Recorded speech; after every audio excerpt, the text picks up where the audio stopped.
Alright, folks, let's do this. Good evening, my name is Phil Gallagher. I run Thraben University, a site for legacy death and taxes. And today we're going to play with some blue cards, which I know. You're going to be like, this is weird and uncomfortable. This deck doesn't have Chalice of the Void. Are you okay? Blink twice if you are not okay.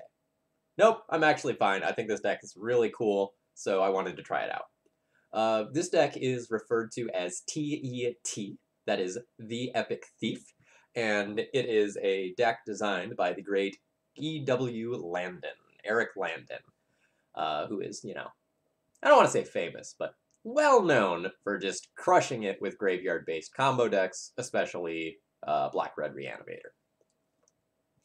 So, what's going on with this deck? Essentially, this is a blue-black control deck. And it looks a lot like Grixis control. You've just lost Culligan's command and gained some mana stability. And a little bit of consistency. You've also gained Thief of Sanity. I'm going to read this one because this card is not in your collection. I bet it is in my collection. I just borrowed it from my good friends at Card Hoarder. Yeah, you're in my collection. Alright, so I'm going to read Thief of Sanity here. So, whenever it deals combat damage to a player, you look at the top 3 cards of that player's library and exile one of them face down. Then you put the rest into their graveyard. You may look at it and cast that card for as long as it remains exiled, and you may spend mana as though it were mana of any type to cast that spell. I'm not going to lie to you, the first time I looked at this card, I was kind of like, this is whatever.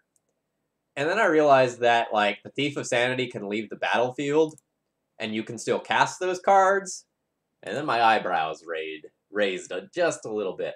MMAP125, thank you very much for following, and welcome. So, essentially, rather than play some big scary creature-based finisher, like Gurmag Angler or True Name Nemesis, we have this, and we will just kill the opponent with their cards. That's pretty cool. Yes, this is Eric's deck. Card for card, no changes. I think he is currently 14-1 with the deck. And the 1 is probably due to a Moto error. So, I'm of the opinion that the deck's probably great.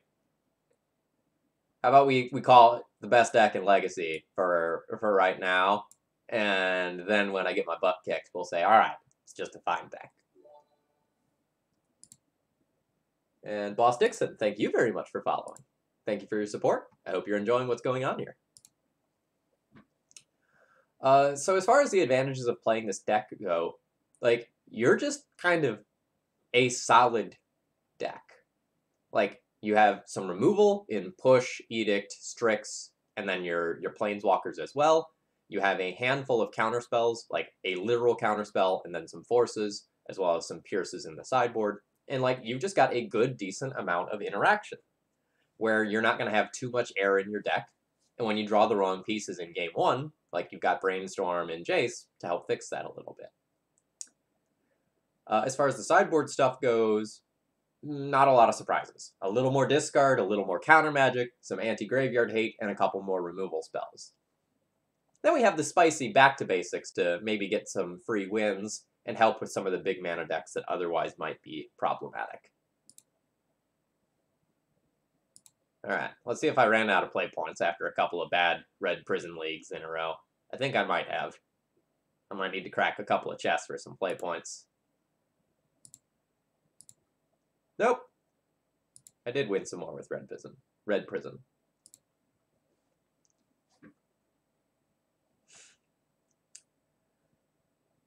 So how's life otherwise? I'm mostly better. I'm certainly on the road to being all the way better, but I'm not quite there yet. Still got, I don't know, maybe another week worth of antibiotics to take, but I think I'm probably at the point where I can start weaning myself off the delicious codeine-filled cough syrup. Oh boy. There's a pun incoming. I know what's happening. We'll wait for it. I'm gonna play Thief of Sanity and then you're gonna hit me with it. I'm prepared. And thank you for your support. Yeah, beard's coming back. I shave a couple times a year for anime conventions. That's about it. Um, let's see, what else is going on? Oh, there's fun Twitter drama. Some company decided that they were going to like release a gaming dress that's like in the style of like the gaming jerseys, but it's a dress. And now people are having a heyday with that on Twitter, going like, did you ever talk to a woman in designing these? Do people actually want these, or is this just like a cash grab while trying to look like gender equality? There's a lot of really funny posts going around about that right now. Um, I think that was one of those situations where like heart was absolutely in the right place, but maybe execution maybe not so good.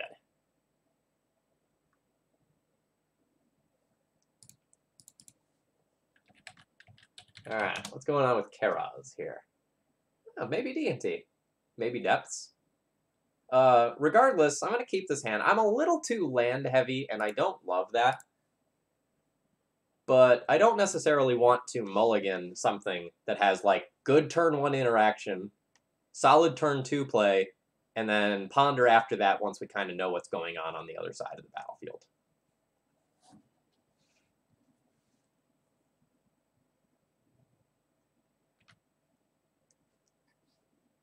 Alright, so looks like we are probably playing against D&T. I have 4, I believe. Yeah, I have 4 basics to fetch in this match, so we can probably play around Wasteland pretty effectively. So let's start by doing that.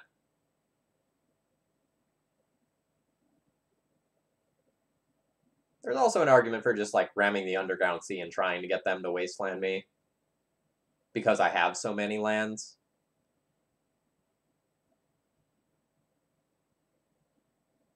But I don't know that I want to go that route.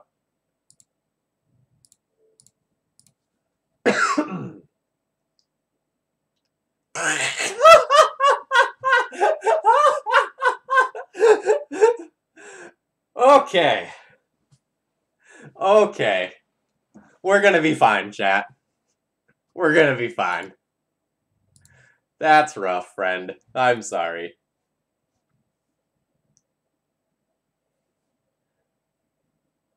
What did they do with their scry? I really hope their scry went to the top. And it's just like another bad card for the matchup. Or no. 3, 4, 5, 6, 7. No, they didn't mulligan. Never mind. My bad. I don't know in good faith that I can keep that hand as a D&T player. Nice.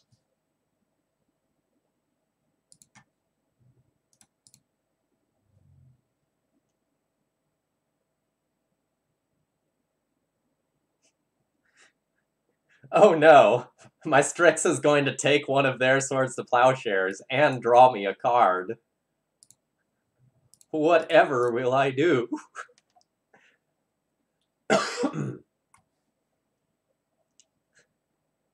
Got him. Got him. Oh, nice. And I even get a push.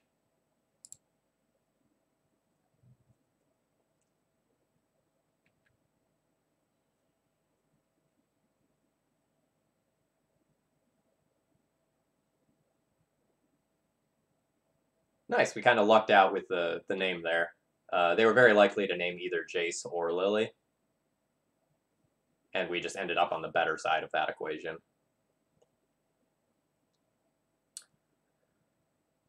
I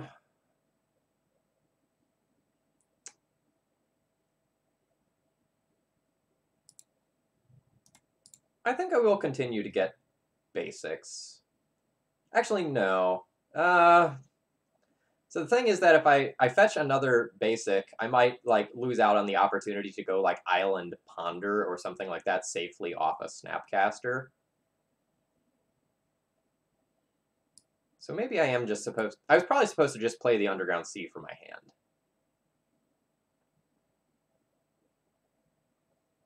Because I don't really see myself wanting to go like Snapcaster or Thoughtseize anytime soon.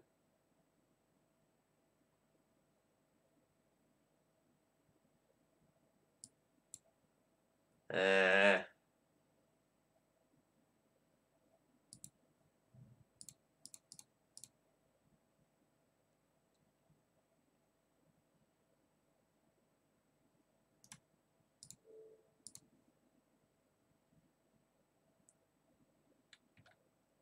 So I think the correct play that turn was play Underground Sea and then play Liliana. But once I made the error, I decided to continue this plan of like playing basics out.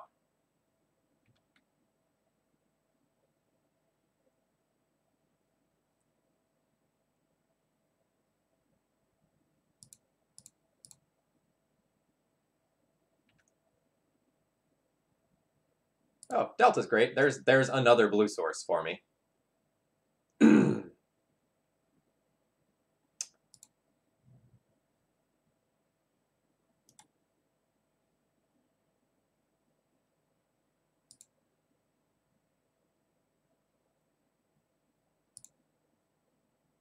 So we're just going to be getting these Swords to Plowshares out of my opponent's hand for right now, which is fine.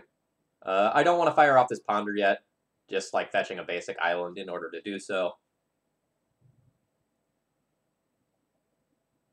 Yeah, Vile's fine. Yeah, that's fine too. So now my opponent has nothing, and I have all the things.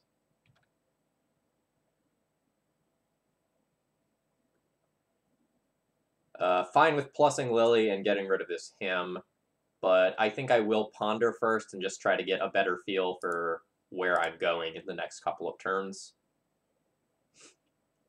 I know where I'm going in the next couple of turns.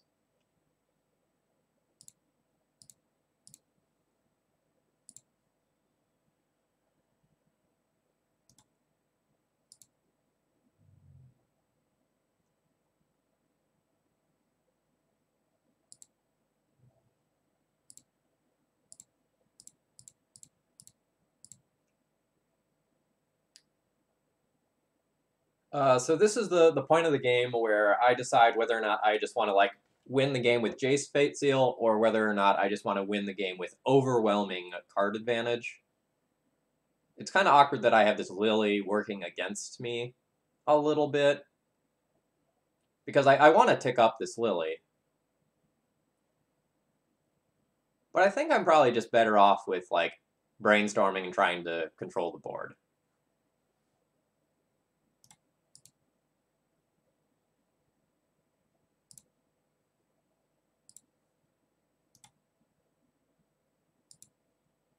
Technically, I maybe should not have like gotten rid of the him first there.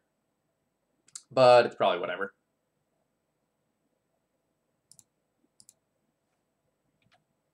So I've got multiple Snapcaster Mages and 2 Planeswalkers. I don't foresee myself losing this one under any circumstances.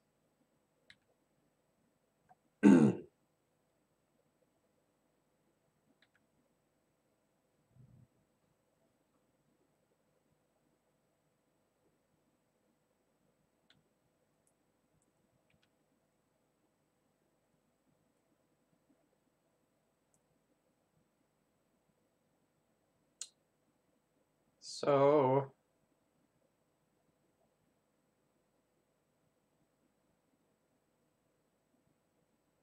maybe I am just supposed to like go into Fate Seal mode and just win the game.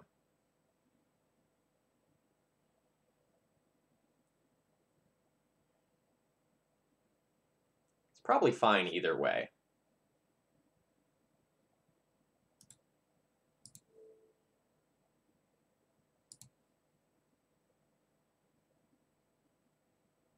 Thalia I will get rid of. It's pretty annoying.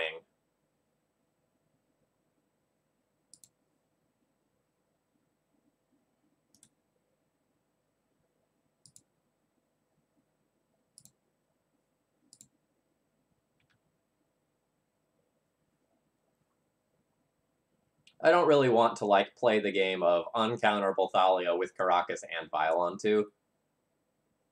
That doesn't really seem super safe to me.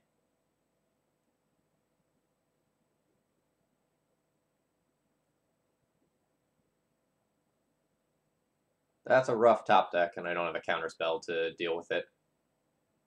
Yeah, I would have given them the Thalia if I didn't have that. Alright, Recruiter happens. Recruiter probably gets a Revoker, puts it on Lily.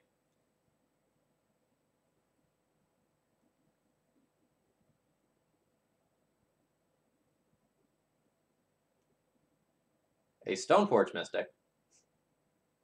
Okay. Well, that's very beatable as is. It's called Liliana Plus.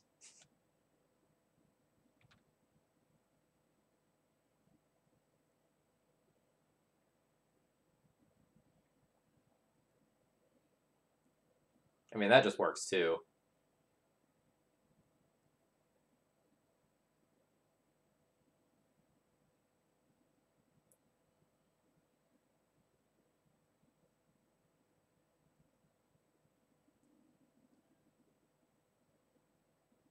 I'm just kind of thinking about how I want to play out this turn to like figure it all out. I think the line they took was very bad. Like it just like loses to what's on board very poorly.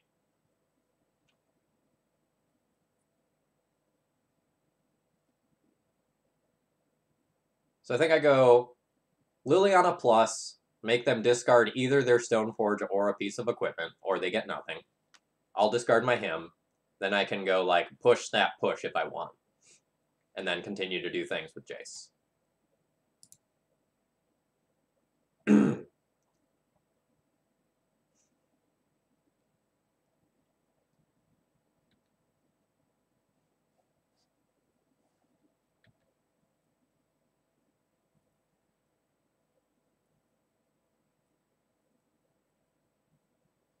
Alright. Fails to find. That's okay with me. I'll discard this. Okay.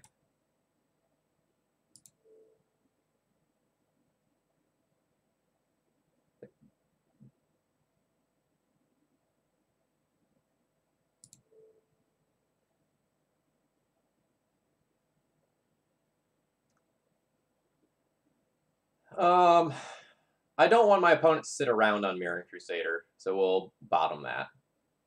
Put Mirror Crusader on the bottom of the library. Yes, I've already used this.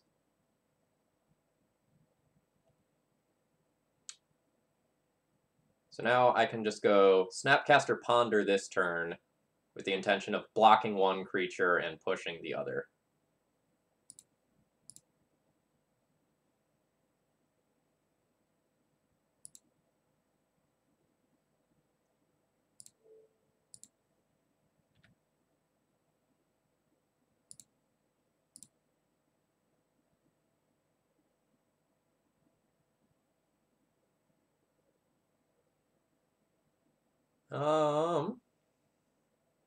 These are fine.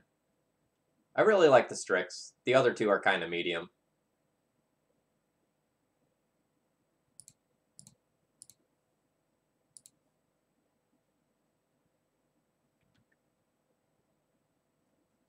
I mean, opponent could top deck a Flicker Wisp here. Like, that would be super annoying. But outside of that, pretty much everything doesn't matter. Alright, no attacks from my opponent. So that probably means I won't do anything.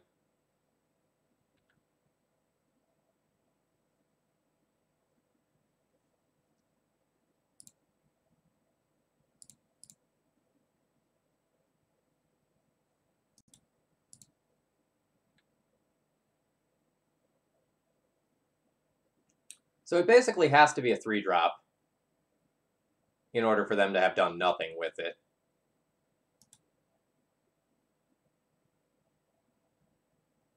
But that's fine. I'll play that game anyway. Oh, nope, they don't have anything. A Wasteland. Seems like it probably would have been better to play that out.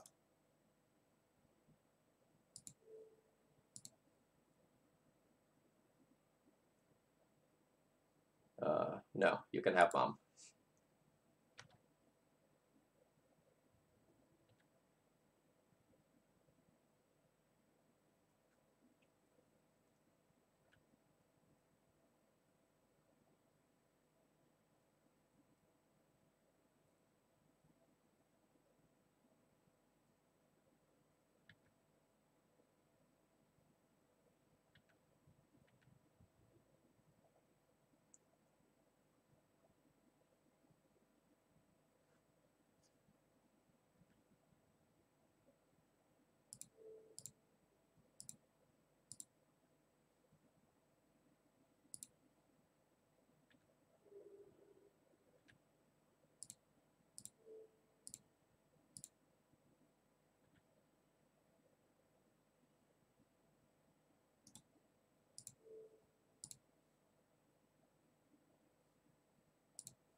What is his ultimate at?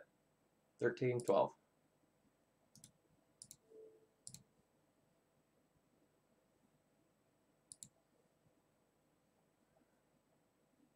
We can just leave Lily now. Got this one locked up with the Jace ultimate. I know what my opponent's drawing for turn. We're good.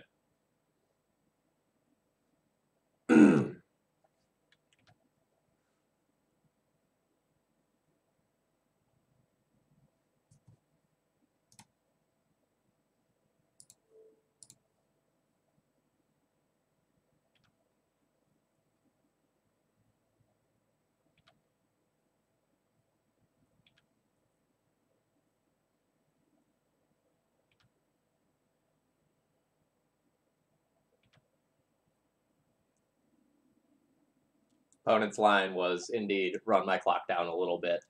But I think they were, bordering on 0% to win that game for 5+ turns. All right, what do I like?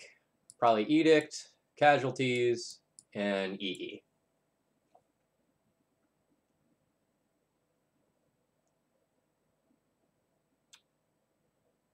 What don't I like?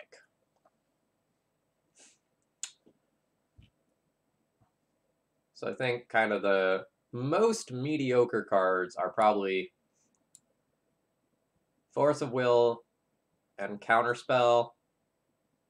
Thoughtseize, kind of medium. Him, kind of medium as well. So, like, these are the things that I would probably consider boarding out. I like all this stuff over here too much to cut any of it.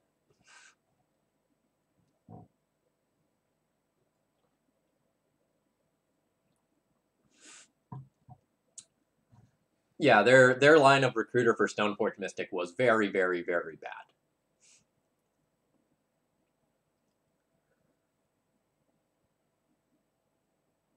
No, him's fine, but like as you saw in that game, as the game goes long, it turns into a top deck war, and hymns lose a lot of their power. So I think I'm going to get rid of the counter spells. Thoughtseize loses some punch on the draw, and the Force of Wills are kind of medium. Like, the Forces are basically good against the card Cataclysm and the card Ether Vial, and the rest of it's just fine.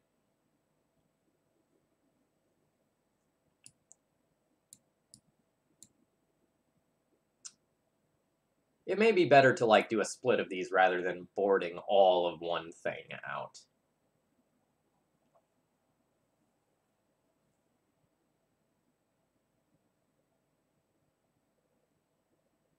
But I'm going to try boarding all the Forces out and see how I feel about that.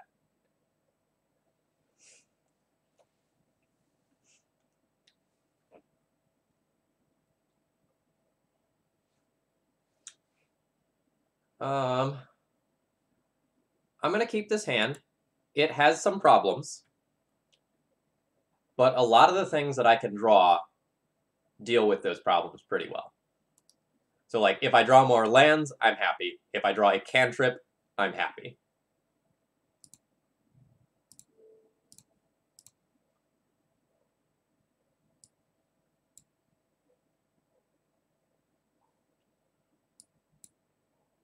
Oh, that is not... I was just trying to drag that. That was very much not what I was going to take, but okay.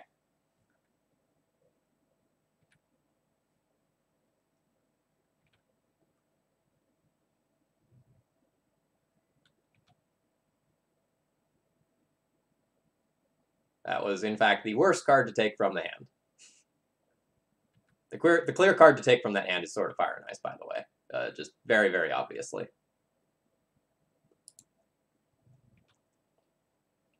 I'm probably going to lose the game to that misclick.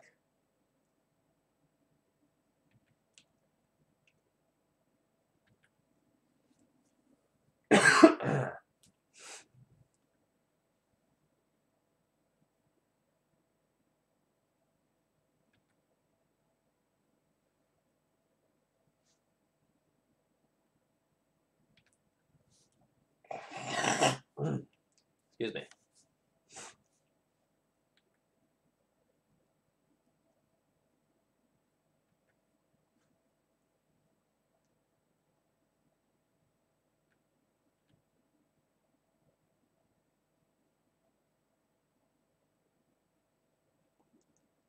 Okay, do I care about this? My plan to eliminate both of these creatures currently is marsh casualties, so I might not actually care. And I can do that next turn through port. Can't do that next turn through double port. But my opponent might just, like, take a turn off in order to play Sword of Fire and Ice.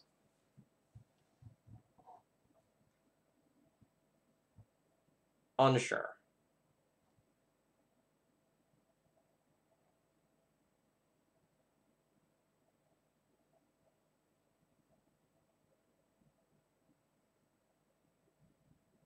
Like, I can just, like, push the Mom or push the Thalia here in order to just make my life easier. But I really don't have to.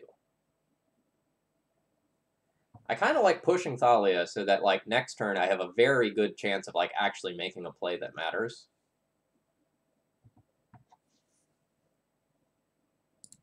I think if I push Thalia, my opponent might actually tap out for the sword and let me just totally get them.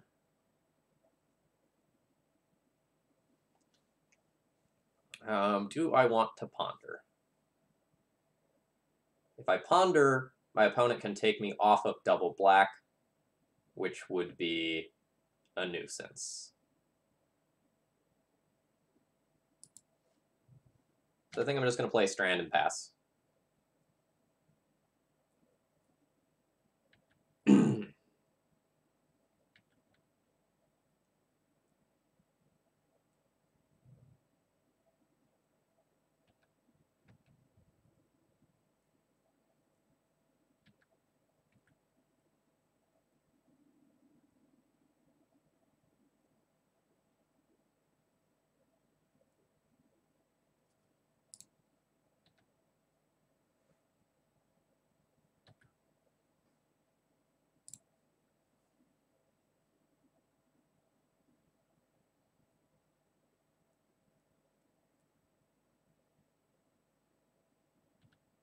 Sure, that's fine.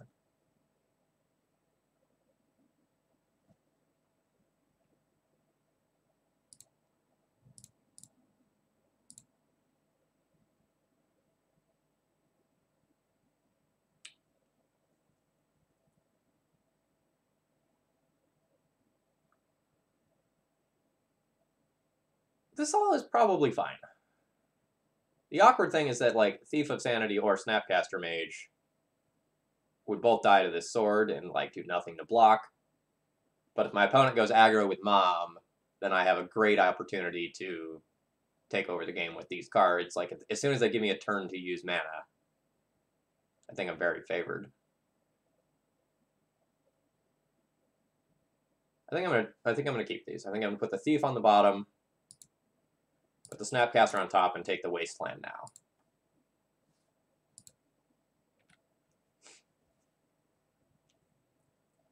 If my opponent has drawn a 3-drop creature this turn, that might have been bad for me.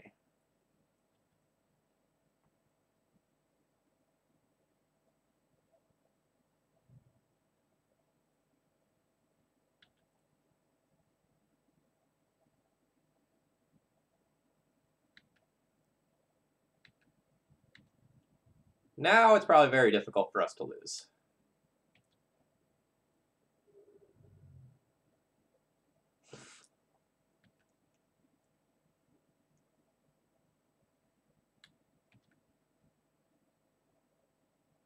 It can still happen, but life's pretty good.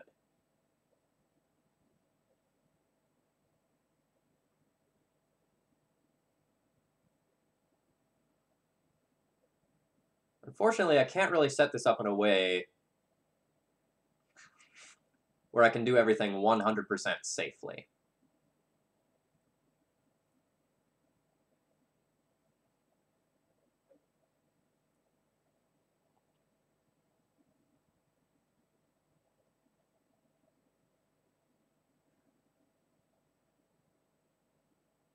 So if I go Snap Push, it makes use of the push that's in my graveyard and puts a creature in play for me. But if my opponent drew Flicker Wisp, I'm super boned. But if I go Lily Vale minus, life's pretty bad for me too.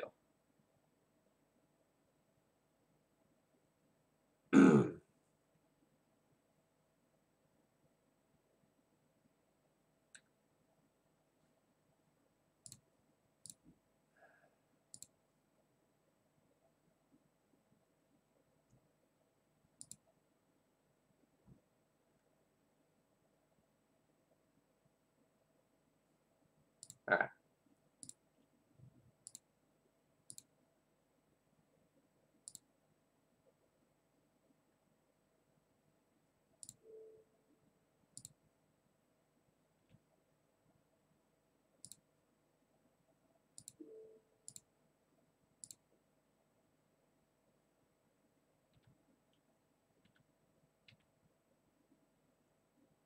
Opponent doesn't have it, so that's great. The reason why I went with Snapcaster Mage is because I kind of feel like the Fatal Push might be a little hard to use properly later on.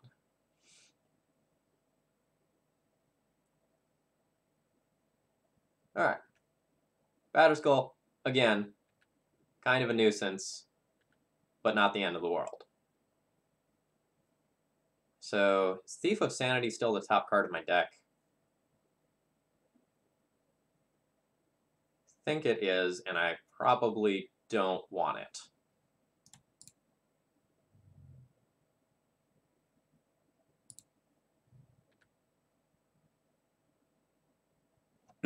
1, 2, 3, 4, 5, 6 mana.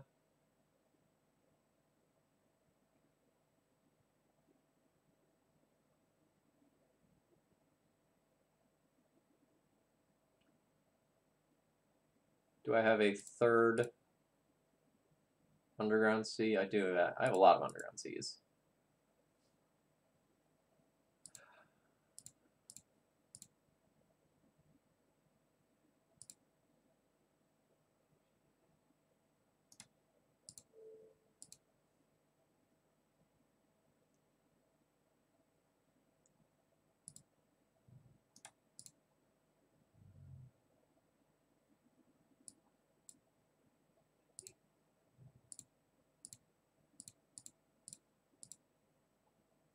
This seems pretty okay.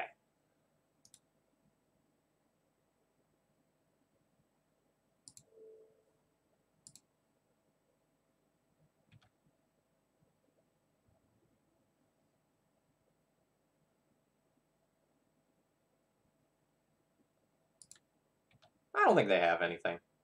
I probably should have like waited until post-combat and then like done this, but I think this one's pretty close to over.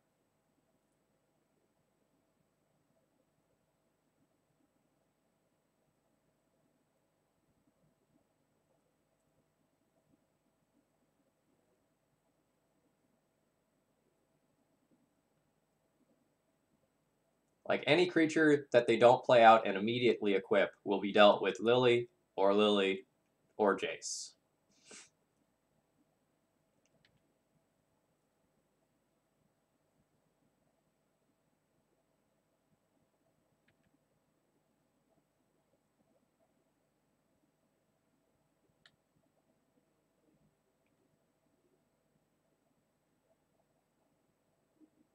Okay. So this gives -1 toughness. I can kick this for -2 toughness and then take that off the board and then continue to do degenerate things. That seems good. So this is 6 to do, so I can have 1 mana left over.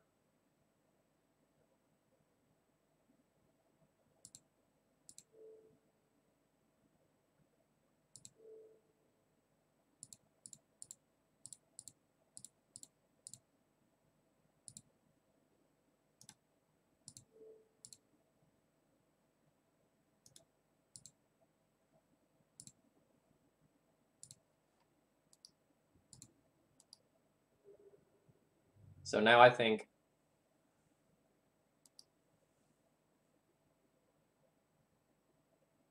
they have to like try to win by bouncing Batterskull, but they have to draw another land so that they can play Batterskull and equip with Sword of Fire and Ice in the same turn.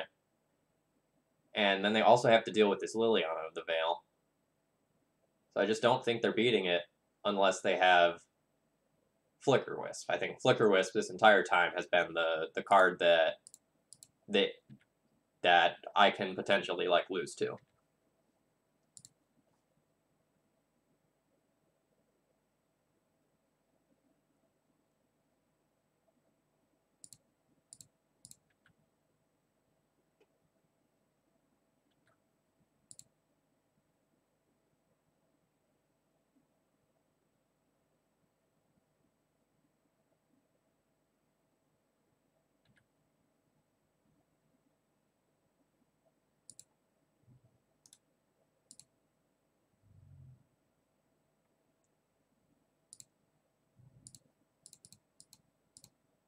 Chat, I'm gonna need help.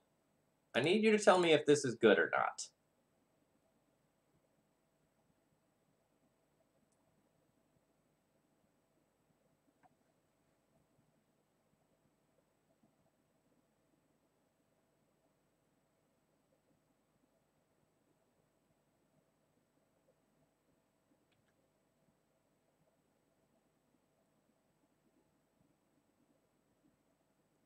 Alright, Flicker was very, very good here.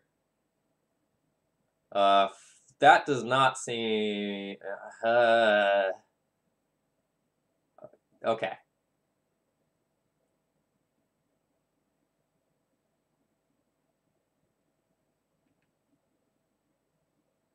I guess this is fine.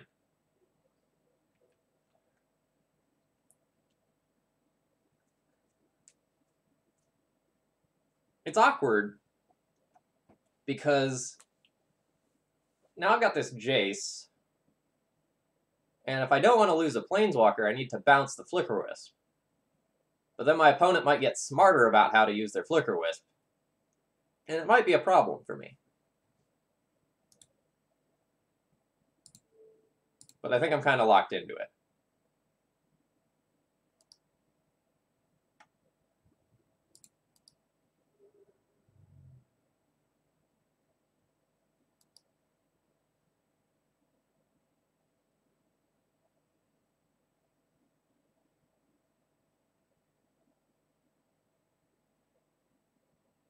It's not actually as annoying of a draw as it looks, because the 3 pieces of equipment are already on the table.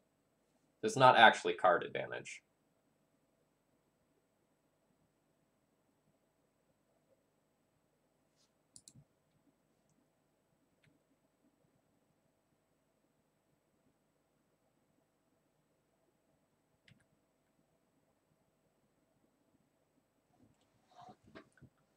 Okay, EE is pretty insane. I have to figure out what I want to do with it, though.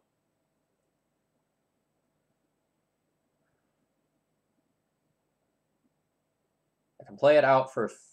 oh no, I can't use it on 3.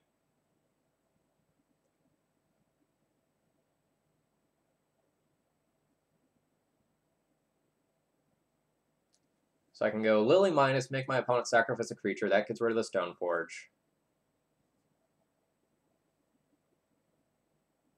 Let's start by brainstorming. Let's get a couple of cards here.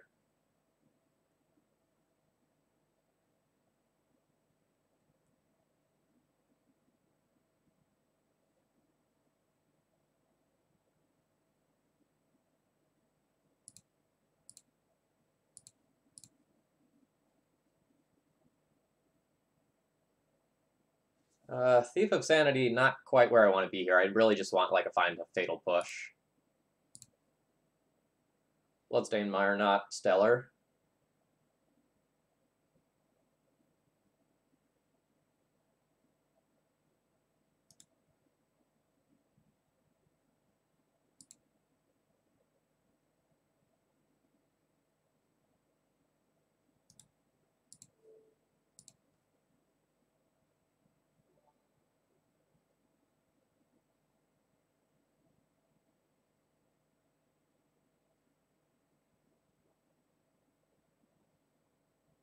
So I can cast this for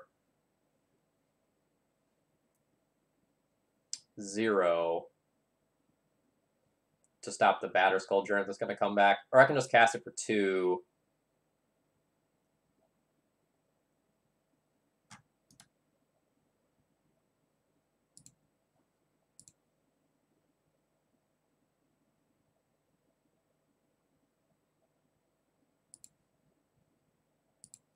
Alright, I just need to make some plays here. I'm going to time out.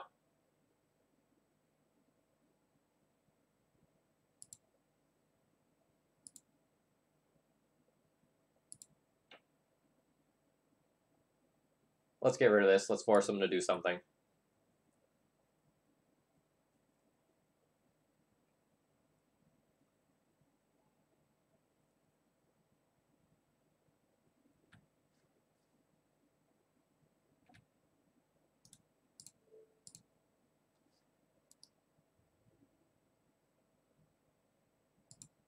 The Batter Skull's definitely going to be pro-blue, so I don't need to worry about that.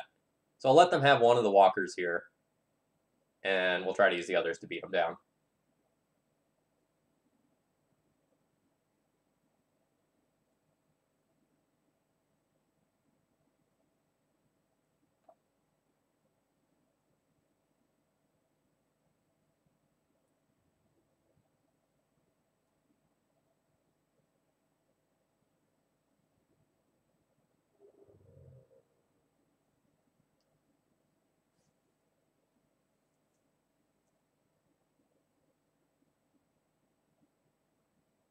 It's really frustrating that, like, I might lose this game due to the misclick on, like, turn 1.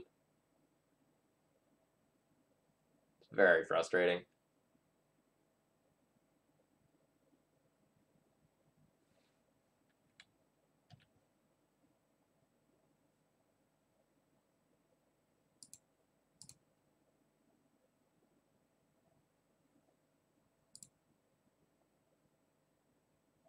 I don't even have a good removal spell to flash back right now. That's unfortunate.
So I essentially just need them to blank on drawing a creature for like 1 turn so that I can just Lily Ultimate.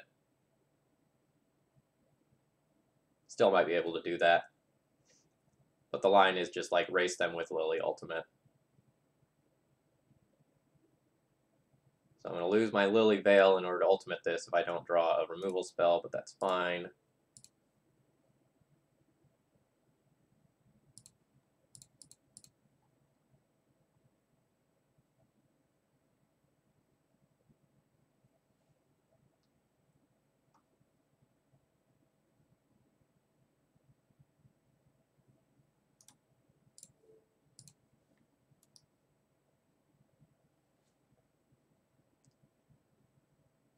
So again, just kind of in the situation where I need them to blank on a creature for 1 turn again, or I need to draw a removal spell.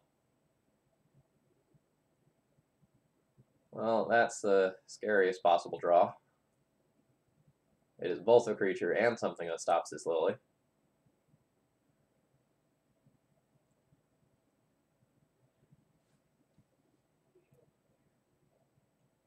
We'll see if Thief of Sanity can get us out of this. There's a very, very good chance it can. That doesn't quite do it.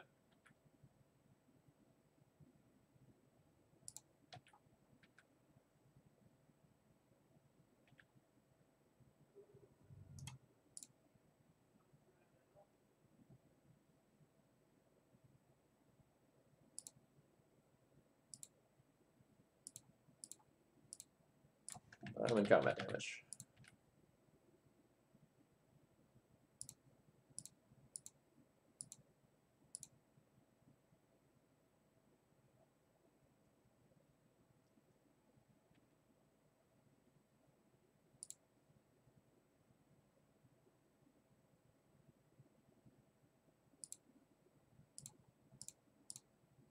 Fatal push.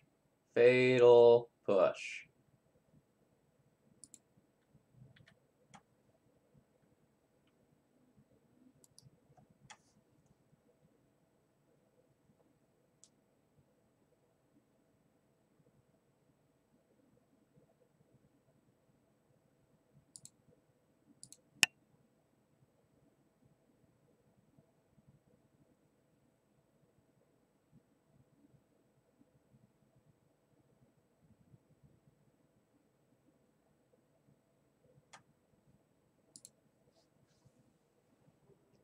That's frustrating that I lose that game due to like trying to drag the window and clicking a flicker wisp on turn 1.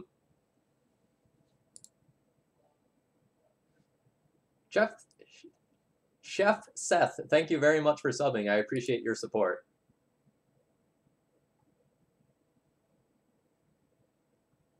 And hey, Cliffy, welcome.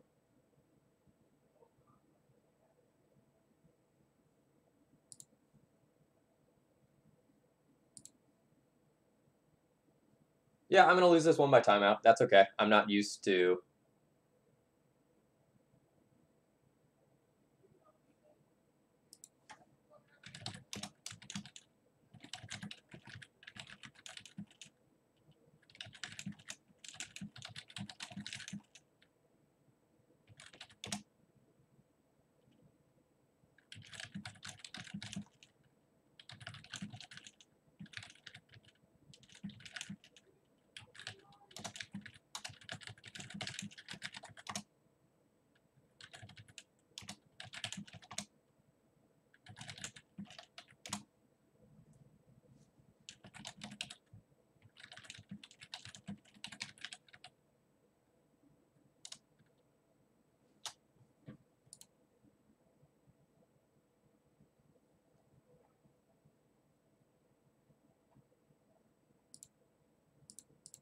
Ah, moving on to the next one.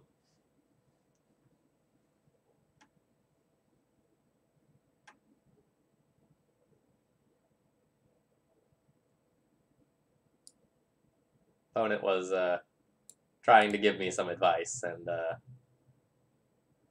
their advice was not particularly good. So I just let them know like they won that because I misclicked.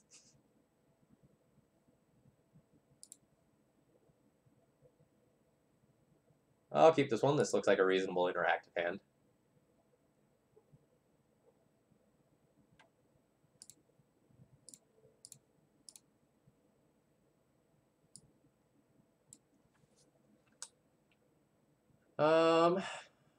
So we can take the first Stoneforge Mystic and intend on answering the second with Lily. That's probably fine. I don't really want to take like Green Sun Zenith because if this is just like Green Sun for Dryad Arbor, which I don't think it's going to be, like that's such a huge win for us. We're going to need to fetch basics here because my opponent does have Wasteland.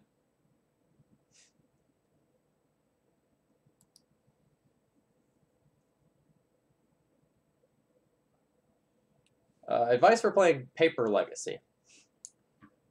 For playing Paper Legacy, make sure you know how your deck works and make sure that you can execute the things that your deck wants to do quickly. I don't know that you necessarily want to show me the Windswept Heath when I know you have 3 other lands in hand, but I guess you value getting that stone forge. Or, I mean, like, this other stuff can cast a stone forge, so I don't really know. Oh, Arkin, that is a huge host. Thank you for that. To everyone who is tuning in, hello. My name's Phil Gallagher. Ooh, I'm gonna have to face down Sword of Light and Shadow, and my mana's not great right now, so things got a little bit scary. I run ThrabenU University, a site for legacy death and taxes, and today we are playing some blue-black control, the Epic Thief.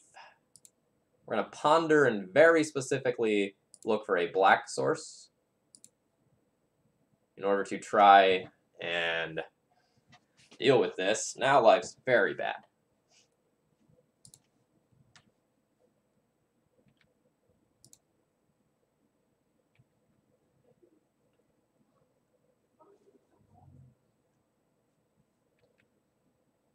So we missed out on black to get Lily, then we missed out on black for him. Life's bad.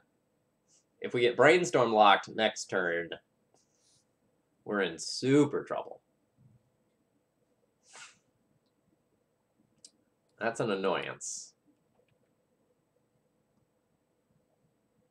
Yeah, as far as like D&T specifically goes, just like try to learn from your mistakes. Like ask your opponents, you know, what was I doing wrong? What looked funny on my end? That sort of stuff. All right. Opponent has 5 cards.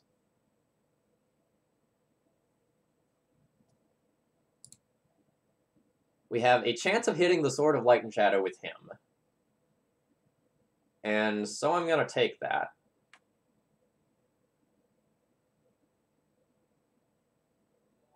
I could Brainstorm, or no, I can't Brainstorm in him. Him's going to cost me 3 mana.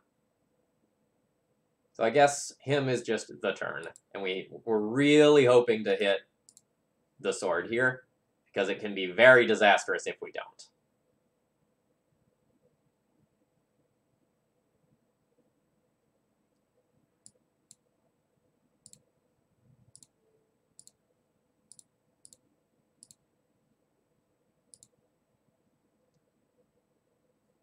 Here we go.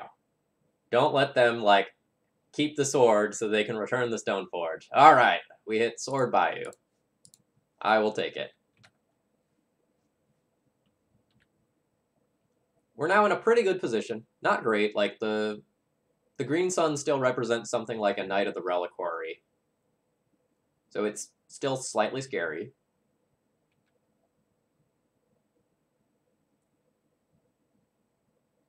But I'm hoping that, like, we'll brainstorm into some real card.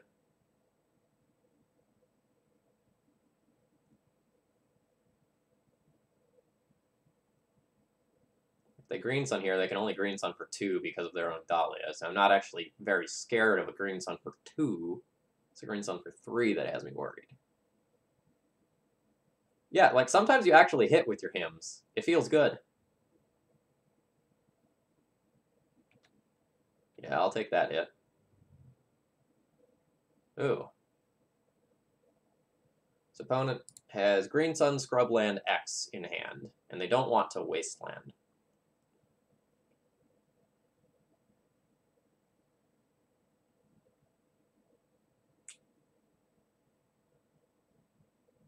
So they're looking to go land plus Green Sun on their turn. This is a turn where I can just Brainstorm. Go, like, Brainstorm off of these 2, then fetch, and then maybe play something else. I think that's worth it. I'm going to hold the Wasteland up, though. I don't really like playing Lily and plussing, throwing away one of my cards. I don't, like, really love edicting away either one of these creatures. Oh, you're right. If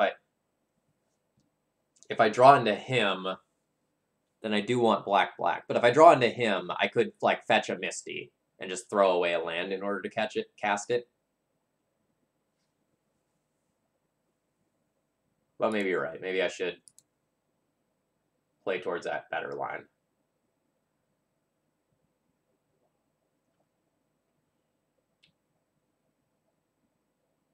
Alright. I like where this is going.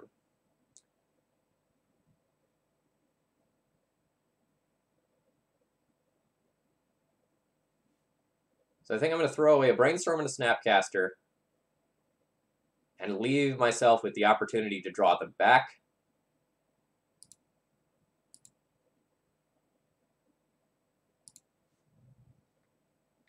We've got Force for the Green Sun, and then we've got Lilies to start resolving.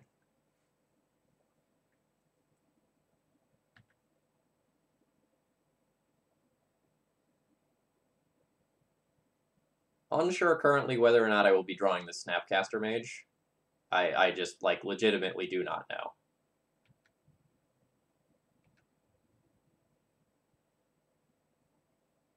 Yeah, Thalia is a pretty respectable Magic card.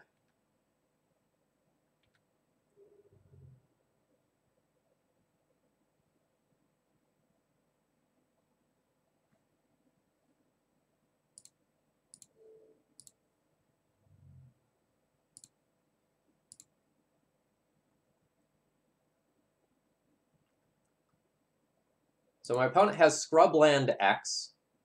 I could just, like, take a turn off to, like, Snapcaster him them. But I think I just want to fetch. And try to draw towards, like, removal or a Baleful Strix.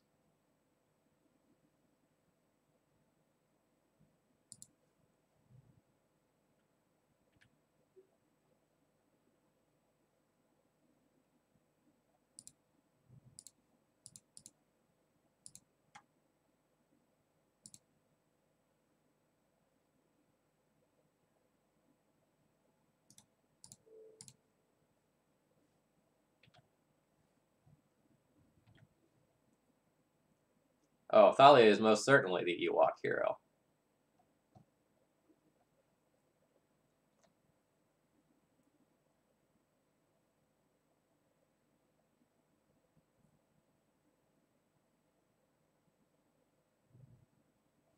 Alright, so now I know nothing about their hand. But life's probably pretty good. This might be a sign that they have a bunch of either, like, lands or creatures with, like, 1 toughness.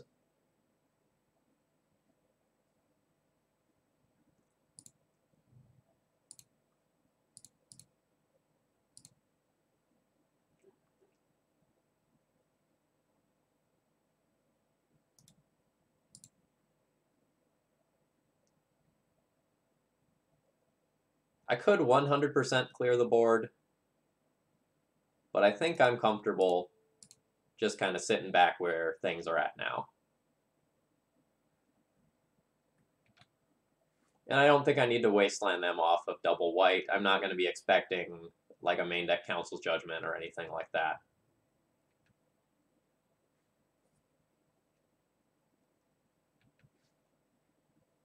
Maze of Ith is the discard.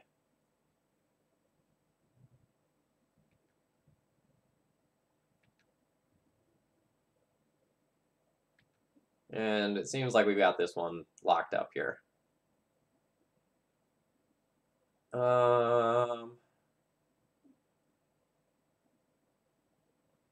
If I Thoughtseize, I can Edict them. But I don't really want to do that. I think I'm fine with just, like, trading the cards here.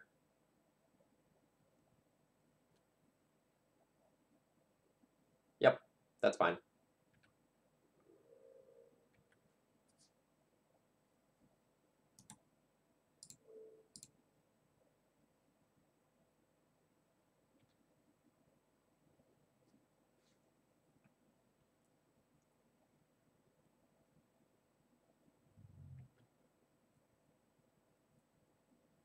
This is going to be a Dryad Arbor. It is a Dryad Arbor. That's probably worthy of a Wasteland.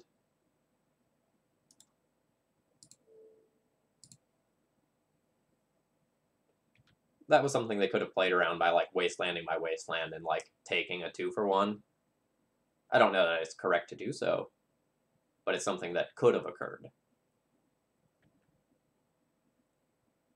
Yeah, that's a feel bad moment right there, like playing the mom into this active Liliana.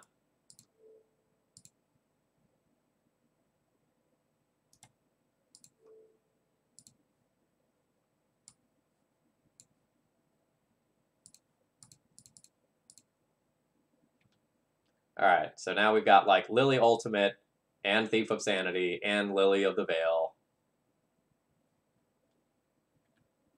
I don't know how crazy the top deck would have to be in order to beat this. I don't know what card that is that can beat that.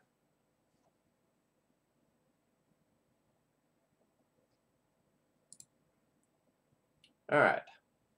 So I probably am just gonna like play some removal here and call it a day.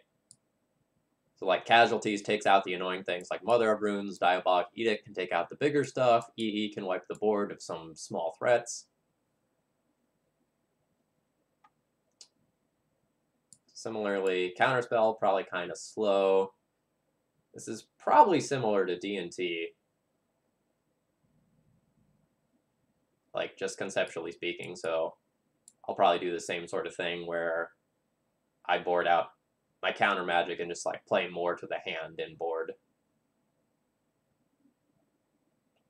Maybe when I'm on the draw, I'm, like, not supposed to Thoughtseize, and I'm supposed to keep a couple of forces instead. I can see that. But I think something like this is probably okay.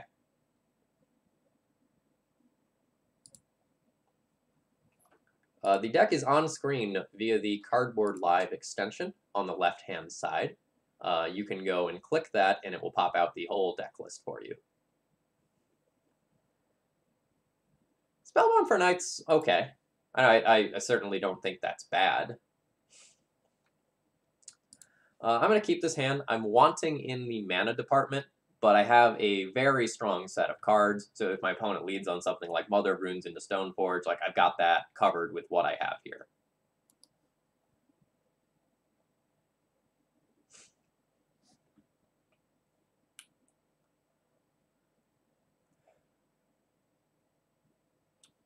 So I kind of have to make a choice about whether or not I want to just try to absorb this Hierarch in on Marsh Casualties, or whether or not I want to try to slow them down. I'm going to opt to slow them down in the hopes that I can then take some of their good cards with him to Turok. I just feel really awkward if they just like slammed a knight or something like that on turn 2 and I couldn't really muck with it. Stream probably has about 2 hours to go. I usually stream from about 7 to 10. The matches are going very long this time, so I might not like finish an entire league, and we might pick it up on Saturday. We'll kind of see where things are at.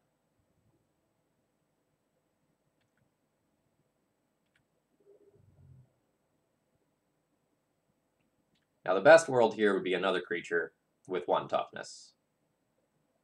That is not that. So that'll be a 4/4. How do I feel about that?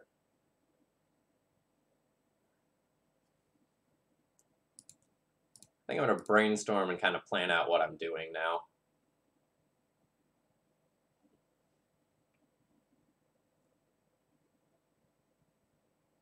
All right, I have a lot of removal.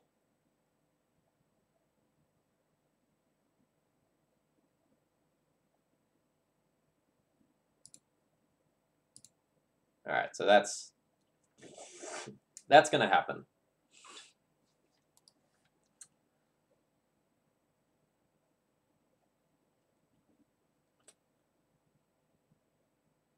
So now, how do I want to do this? Well, I'm going to play this.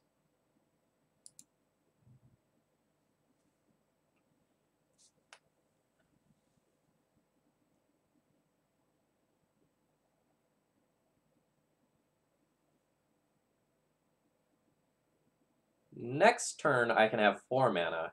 So I can use 2 mana to Fatal Push, then 2 mana to Edict. So I think I'm just going to pump on the brakes by playing Baleful Strix.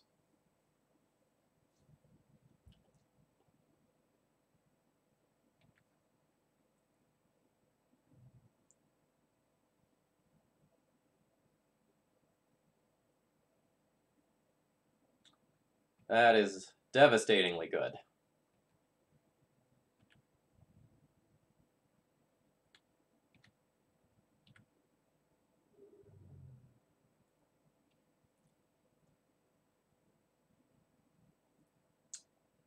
We have way too much discard right now.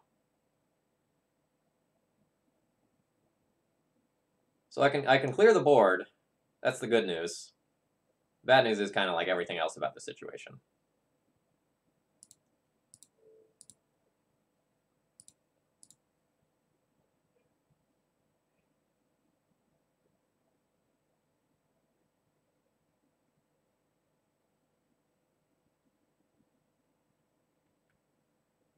Man, if they have a Sajiri step, that is devastating.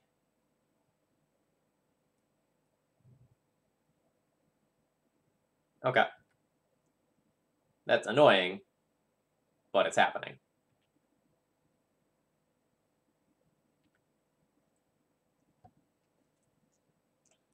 So I can hymn them and try to, like, end this Caracas Thalia problem.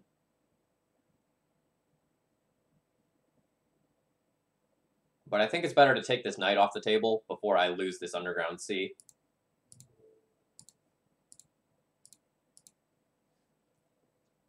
And I'll be hoping to sweep the Thalia up with something else.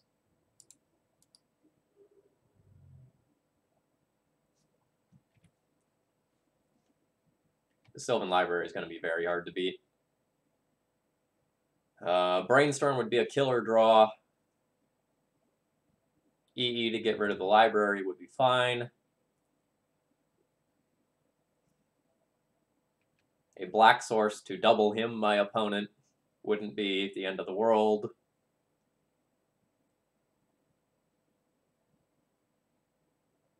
That would also be the 5th land for, like, a kicked marsh casualties. Alright. What do we got? Thief of Sanity.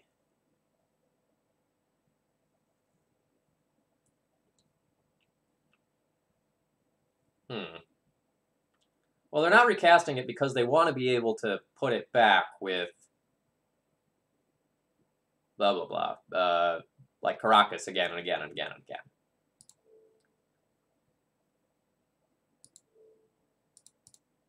Yeah, I think it's greedy when you have library. I would have slammed that Thalia.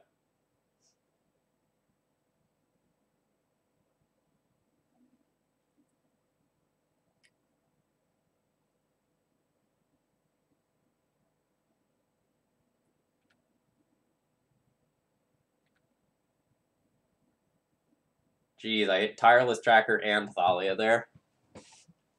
I probably would have kept the Scrib Ranger in hand and tried to get my opponent to discard that. Rather than, like, put a Scrib Ranger in play. So, like, now I'm going to get to Thoughtseize them and take their sword, and hopefully leave them with just, like, a land. I'm going to leave them with the Green Sun. That's not amazing, but I need to take this sword. It is terrifying. Alright, so they have Green Sun left, which will presumably just, like, go and get a knight. If I draw a land, I can kick Marsh Casualties and take these off the table and hope to trade Strix for knight. Annoyingly, this is pro-blue for Thief of Sanity reasons.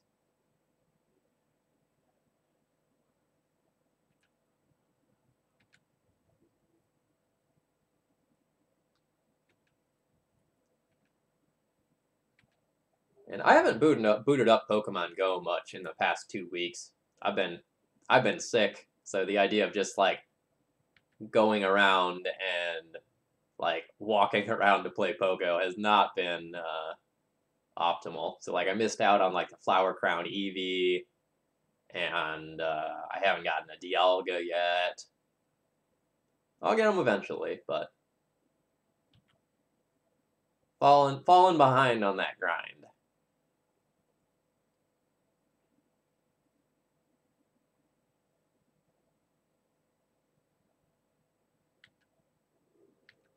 I don't know that they needed to play that Swords to Plowshares yet.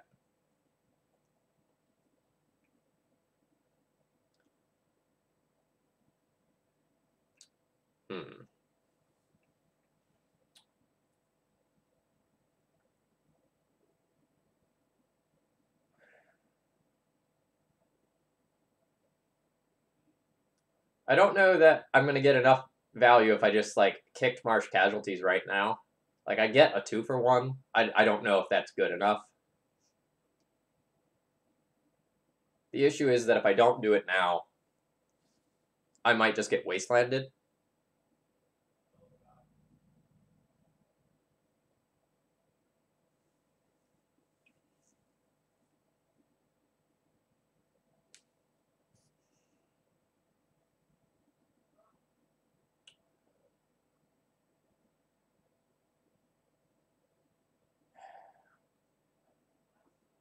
So, I don't know how I win this game with the resources that I currently have. I don't think I do.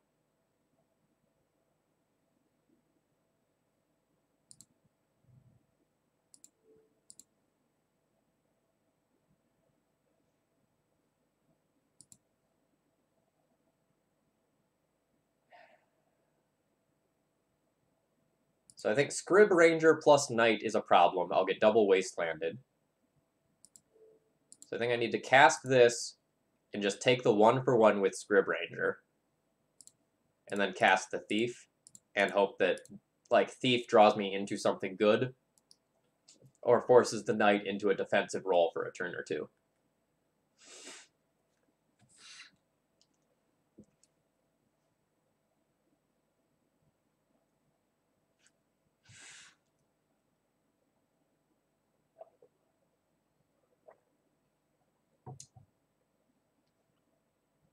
Yeah, Stasis, you came to the same line that I did. Like, you really want to extract the 2-for-1s when you can, especially when you're on the wrong side of Sylvan Library. But I just don't know that, like, taking a turn off to take the Stoneforge off the table as well is really worth that mana investment.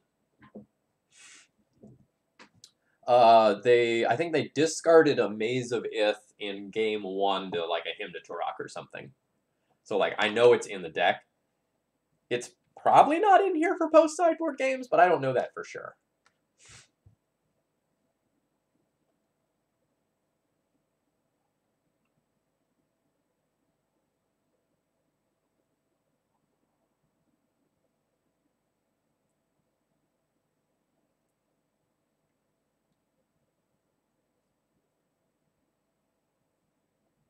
Here we go.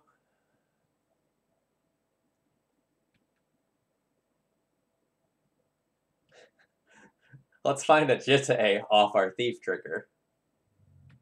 Wouldn't that be grand?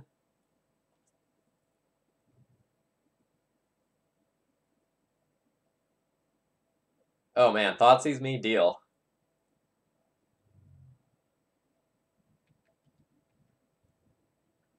So there is a world where I just, like, kill my opponent with Thief of Sanity now, right? That's a good draw. Alright, let's see what happens.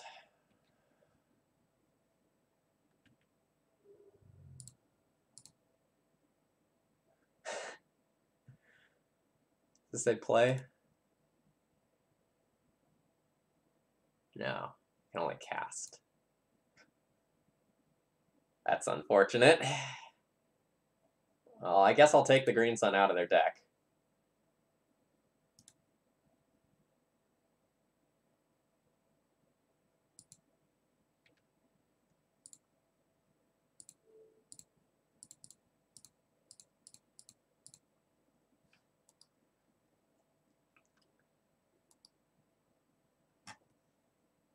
So the Thief hits 2 times and kills them. The Knight hits 2 times and kills me. But any answer to the Knight, and I probably kill them. So, choke!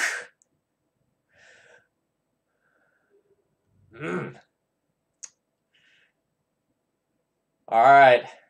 Alright, Thief of Sanity. You're my only hope.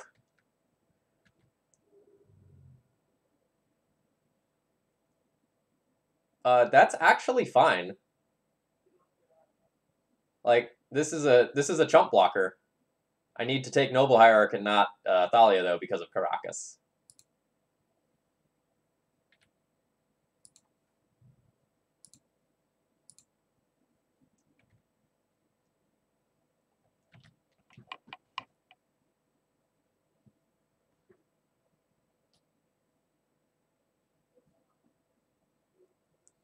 Choke again, showing that it is a pretty okay magic card.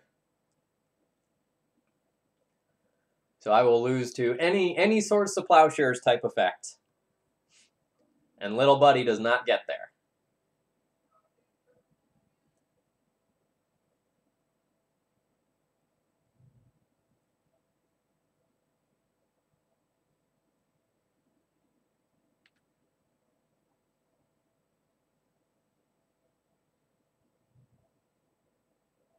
I don't understand. Okay, so they must have just been like dead on board with their top cards, like dead to the Thief of Sanity. So they're going for a redraw. All right, I get it. I get it. Are we getting there?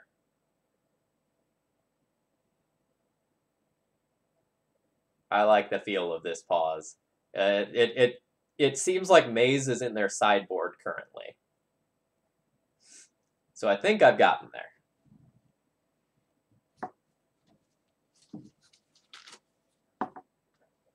Ooh, we got there.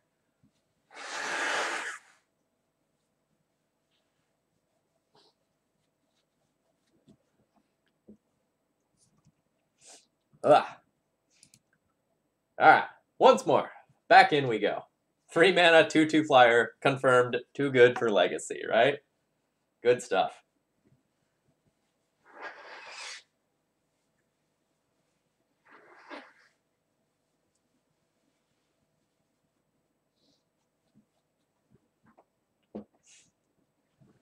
Ugh.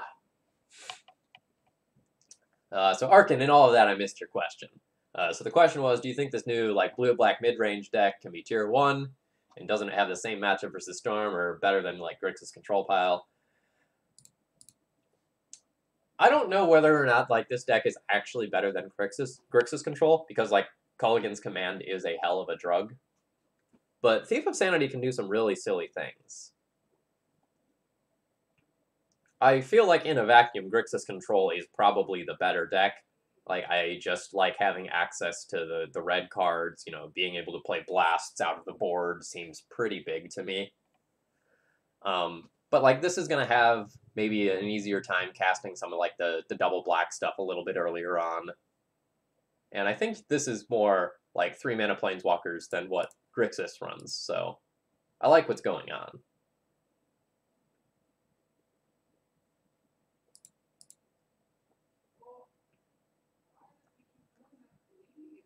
I don't like this hand. So I'm missing out on like mana. I can't even cast this Baleful Strix. And if I do draw a cantrip, I have to like get an Underground Sea in order to get it. This becomes very good if I draw a land, but that's a pretty big risk. So I feel like this one is supposed to be a mulligan, to just like find something that's a little bit more stable.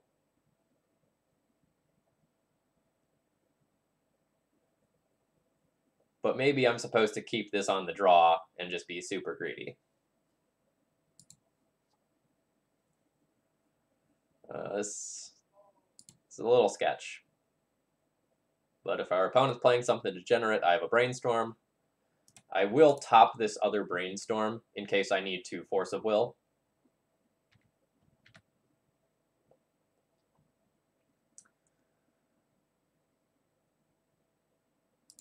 Alright.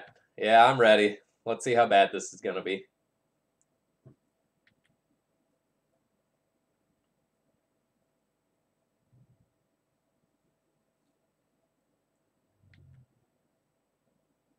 Feels like combo. But this could just be like, ooh.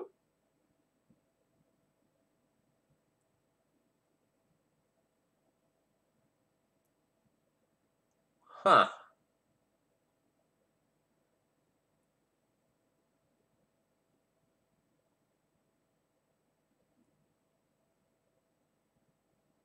I guess I'll brainstorm.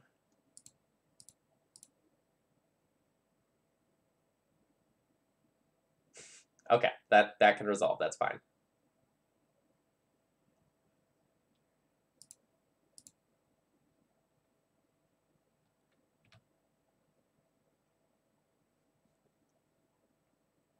What?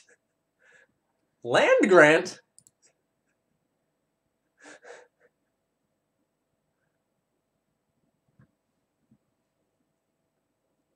Um.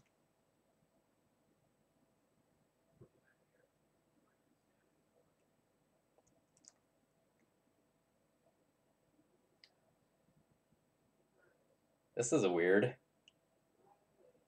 I mean, that resolves.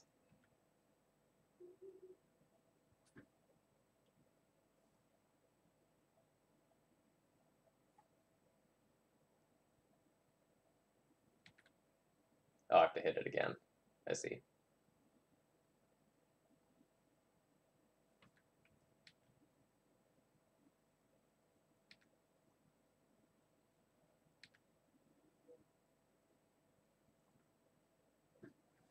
So I know I have another land below this one. So I think I just want to fetch. Just clear that.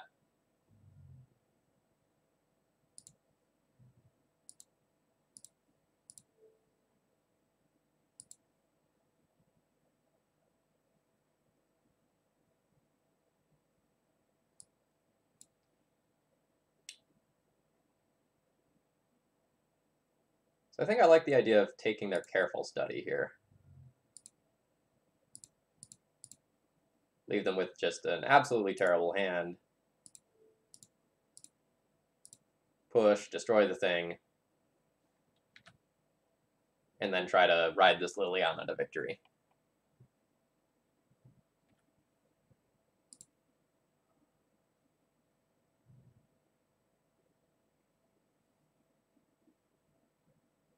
A Bloodghast is fine.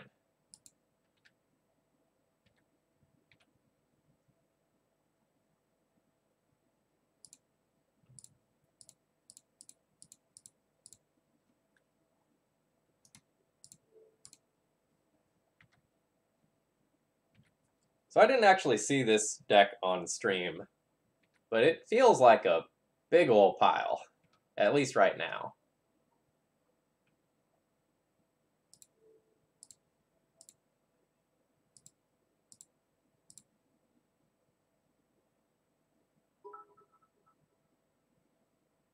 Snow days are great, and this is a relatively late snow day too. Ooh, we got Force and Force, so they have Land Grant Bayou left as their 2 cards. Strong.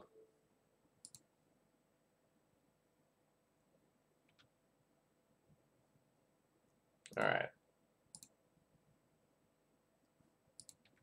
I'll pull up that deck list, and I'll just kind of show it to everyone before I sideboard.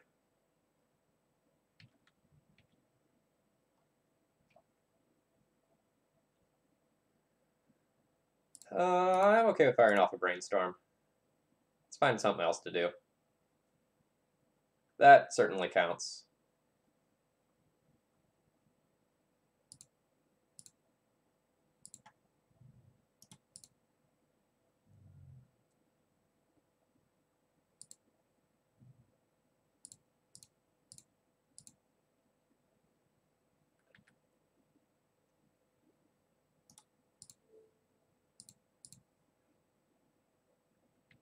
Alright, we have multiple counter spells here. Our opponent's hand is Garbo. I like our odds.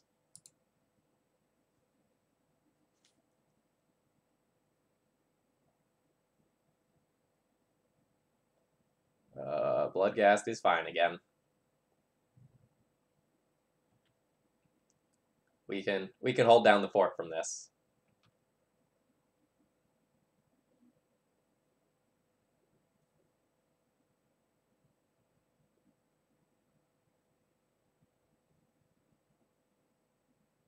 So if I find another blocker, then I can just like ult this Lily and end the game.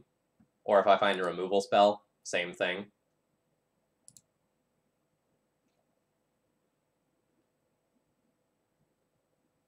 These cards are not great.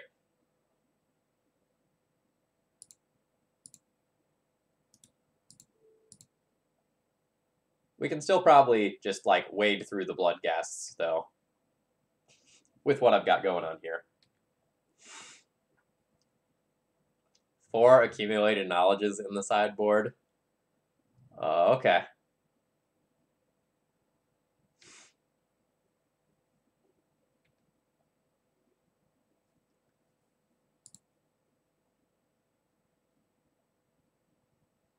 And Memory's Journey, too. We've got some all-stars in the sideboard.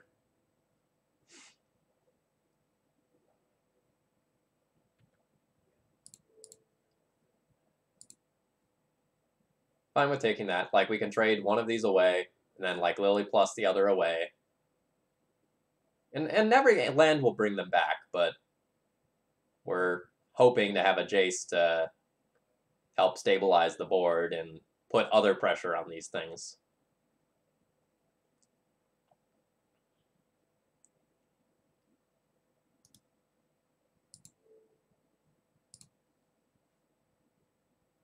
So let's kill one of these.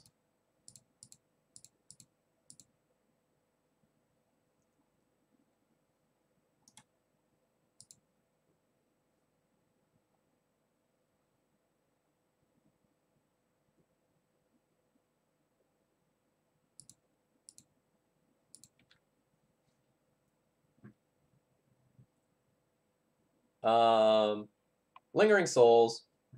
Maxtortion put out an article that was literally the article that I was writing.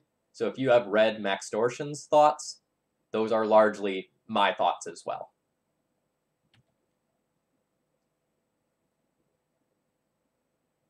Yes, Min, please do.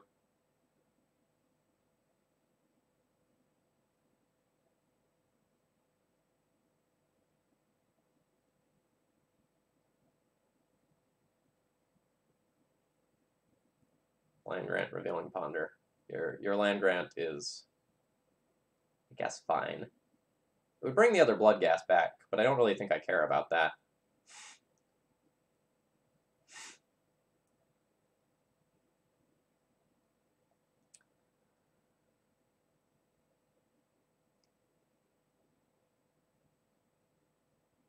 I honestly might just force a ponder.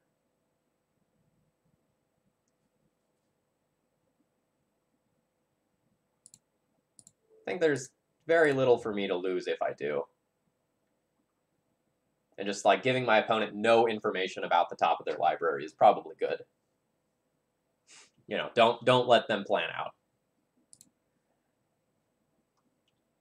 Yeah, I'm not even kidding. I was like halfway through writing my article on it, and then Max posted that, and it was like, well, this is the exact article that I'm writing with like very similar numbers to what I have and points in largely the same order. And so like I just stopped writing it.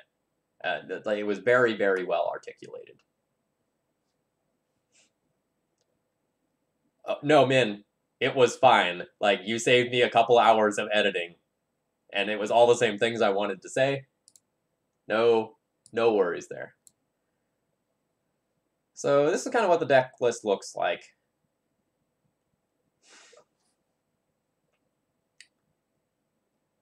So we have some combo graveyard elements, plus just like cast a bunch of mediocre free-ish cards.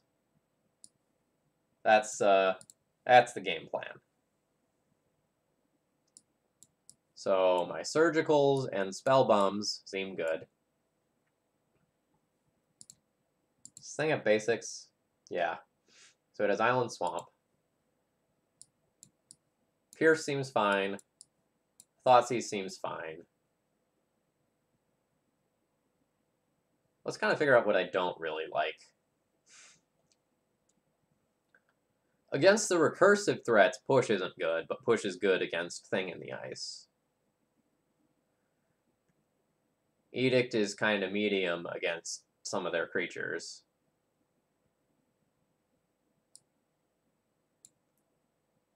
I don't really know how I'm supposed to board. This is just like a deck I have literal 0 experience playing against. But my guess is I go down on the pushes, probably like trim a Thief of Sanity.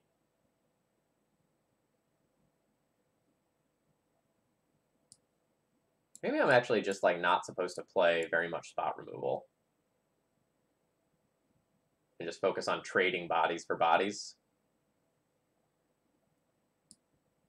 Him might be slow on the draw, and I also might like put some stuff into their graveyard that I care about.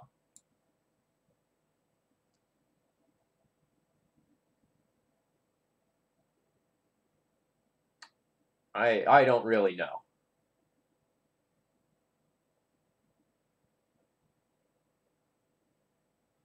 Or maybe I'm not supposed to play Force. We'll whack the submit button and see where this goes.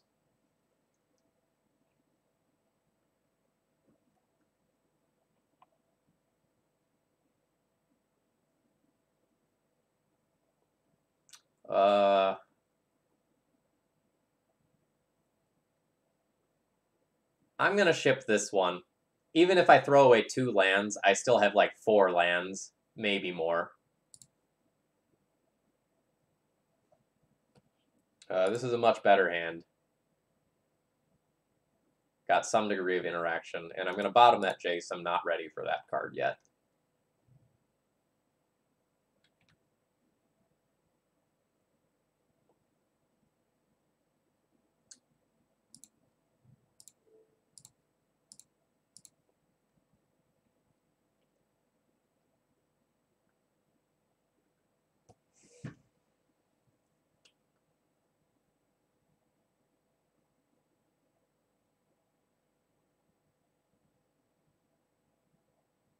So my opponent can only cast Cabal Therapy of the cards in their hand. So as weird as it is, I'm probably supposed to just like take Land Grant.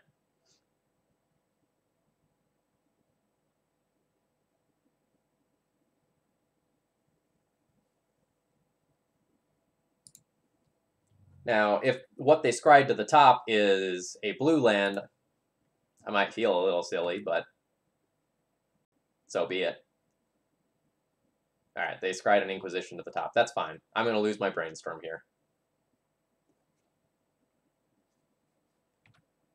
But I think this situation very greatly favors me.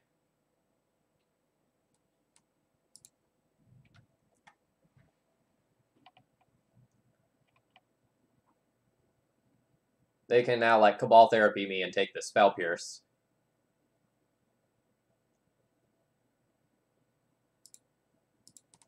So instead, I will just Spell Pierce that and not show them the Wasteland that I drew.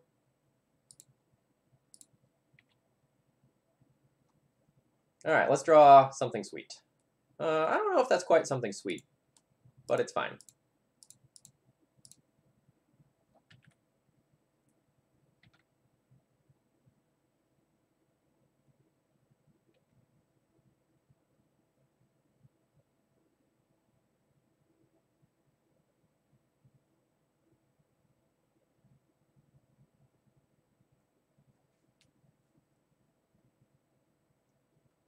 Alright, Cabal Therapy resolves.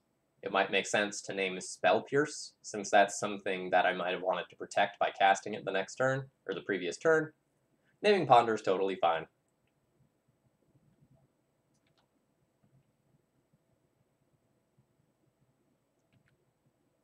I mean, yeah, joke's on them.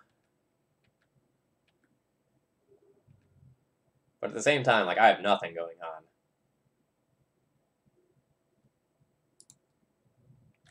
I'm not going to play out a Wasteland. If they fetch and they get a non-basic, boy, am I a happy man.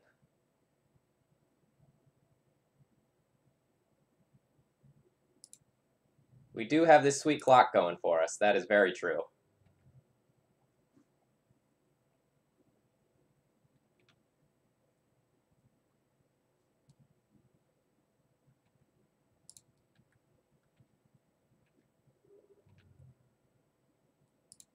Alright, let's ponder. Let's try to find another threat. Alright, now I'll play a Wasteland out. Strix is indeed a powerful card. Alright, so I already know about these. So this is 6 cards.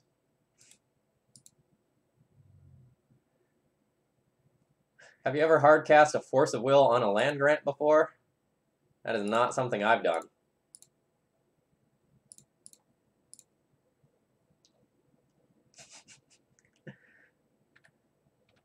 Land grant, not a free card.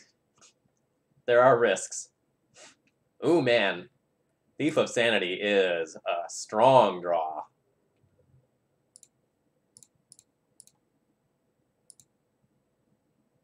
I guess that's even good enough to like make me want to play out another land. Because it's pretty likely that I'll get a cantrip out of my opponent's deck.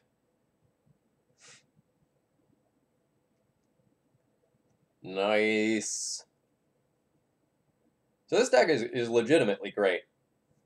I know my opponent's deck just kind of like fizzled out there. But like we have a very good set of cards here. Like effectively we're 3-0, right? Like I don't think there's any way I lose that game against Death and Taxes if I didn't misclick and take the like Flicker Wisp over the Sword of Fire and Ice. Or like if I was playing, you know, not for stream and not just like first round of playing the deck, I probably could have like gone to game 3. I feel like D&T would be a very favored matchup. So like I feel very good about this list.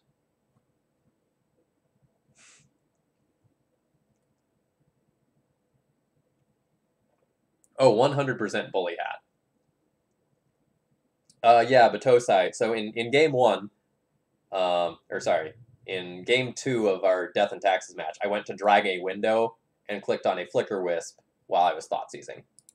And I, you know, very clearly would have taken the Sword of Fire and Ice, as the rest of the hand was just not good against what I had going on. It happens. I don't feel bad about it.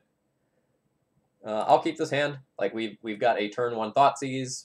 We've got like Push for interaction against creatures. We've got Thief as an endgame engine. You know, I'd kind of like if this was a blue fetch, but you can't have everything. Suspend Ancestral Visions. We're playing against all sorts of stuff tonight, chat. It's exciting over here. Well, you can keep those decays, and I'll take this other Ancestral Vision. And you'll hopefully do nothing for a bunch of turns. This Vision is still going to, like, get them out of their situation very, very easily. And it kind of makes it so that the rest of my hand is a little bit rough.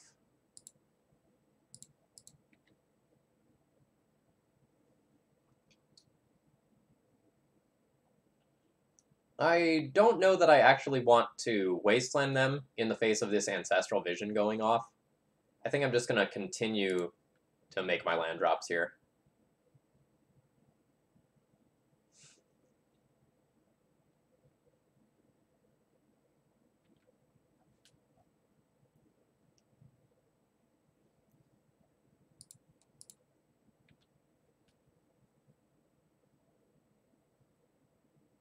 Do I want to brainstorm now? If I brainstorm now, what do I want to, like, find?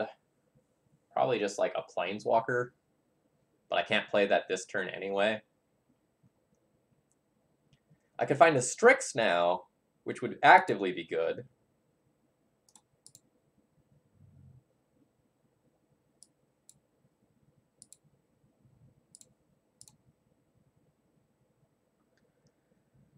This is a pretty medium set of cards. I don't want to Wasteland my opponent, and I can probably throw back 1 land pretty safely.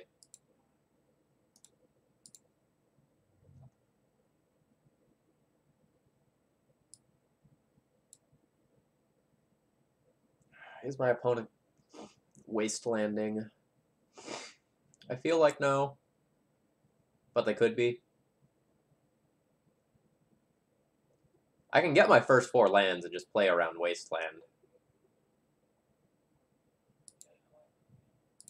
So I guess I should.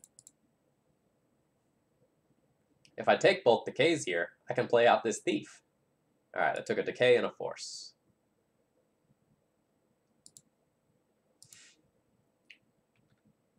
Would love to, I guess, find a counterspell for the Ancestral Vision now. I guess that's the plan.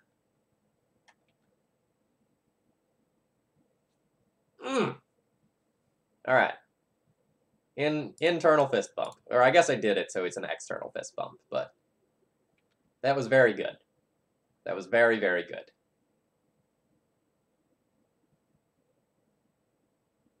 So that's it coming off the stack. Now my opponent can cast it. Now they cast it. We go all in on this force. Now opponent has Abrupt Decay and 2 mystery cards. Ooh. Well, now I guess I'm a Wasteland deck.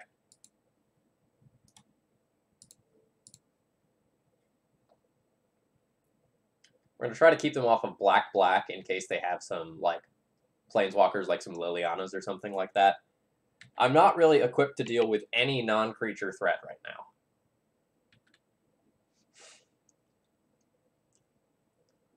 This Brainstorm's actually very scary. It means that, like, they get to refresh their hand. But maybe the Brainstorm wasn't as good as they needed it to be. I'll play out this so I can hardcast a Force of Will. And now we're in the who top decks better fight.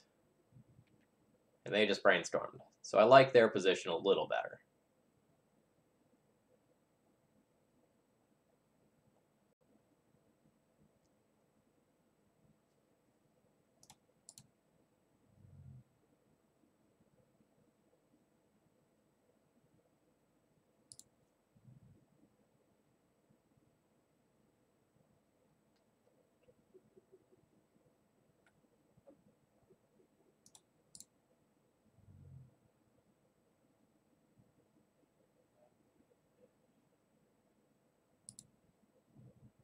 Yes, I will cast a Force of Will on this. It represents card advantage, and I can't really afford to have them drawing into things like Ancestral right now. I don't think they have anything else. I think that Strix was their draw for turn. So now I want to find a Planeswalker. I will probably accept a Thief of Sanity as well.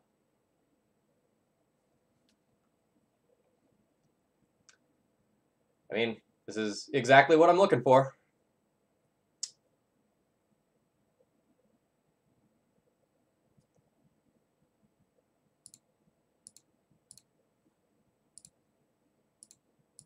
Let's do it. Got any counter spells over there? If no, I feel like, oh man.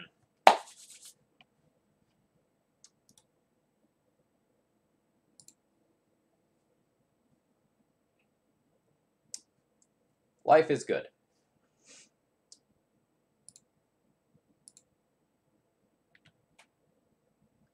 So now I have Force of Will for whatever nasty thing they draw off the top.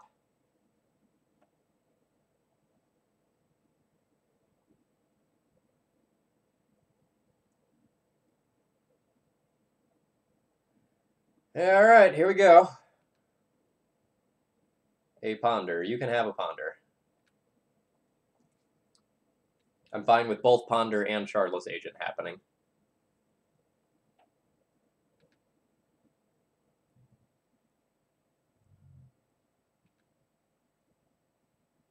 An opponent shuffles off the Ponder as well.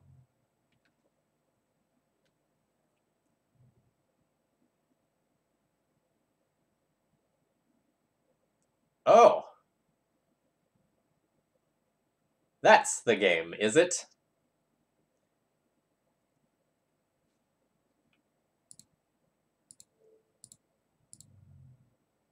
It all makes sense now, chat. It all makes sense now.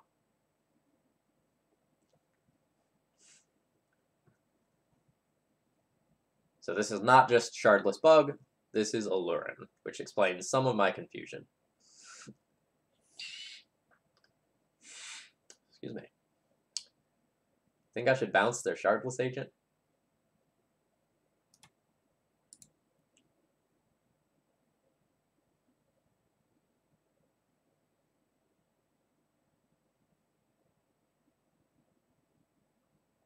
So I think it's probably time to send these away.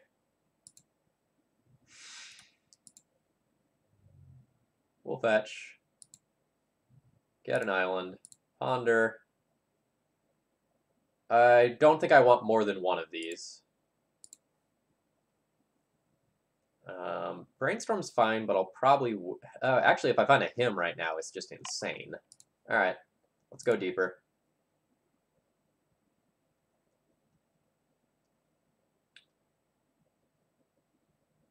Tricky. This is good. This is very good.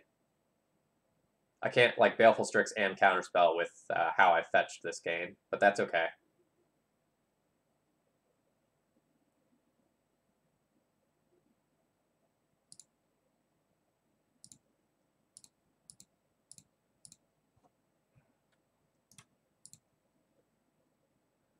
What does TET do, or what does TET do against Baleful Strix? I assume be sad.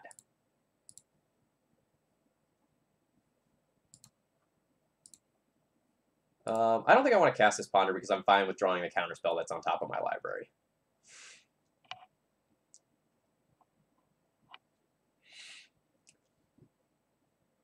I mean, this deck feels better than the Ninja's deck. The Ninja's deck was really fun, but I didn't think it was objectively all that good. Alright, there's your value. Enjoy it.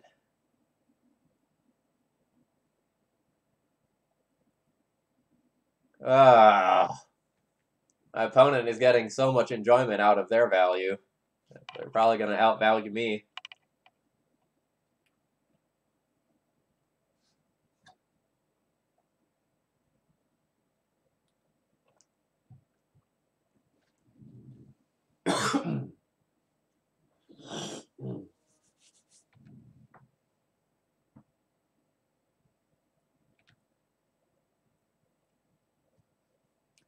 Alright, so let's start with the good old Jace Brainstorm. And we can use the Ponder to shuffle away the two worst cards of this. Kind of reevaluate our plan if we need to.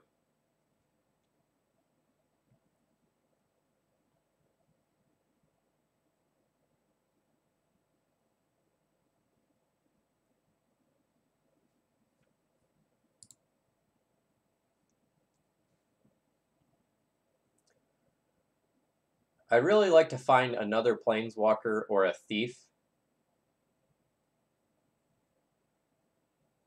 I don't like those cards that I drew.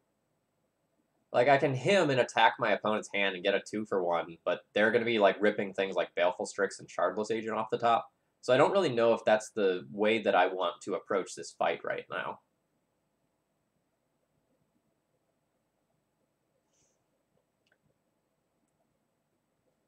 So I think I'm going to put back Wasteland Hymn, use Ponder to shuffle. Never mind.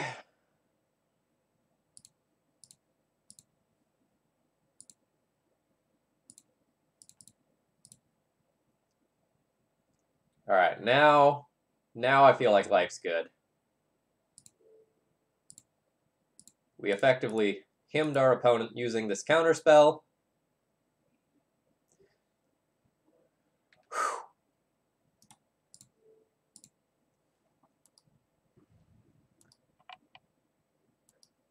Alright.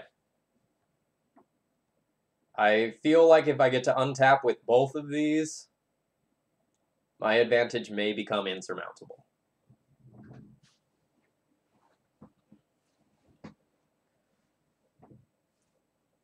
I really enjoy the, like, ninjutsu mechanic. Like, I really enjoy it when I play Pauper. It's been a while since I've done that. But,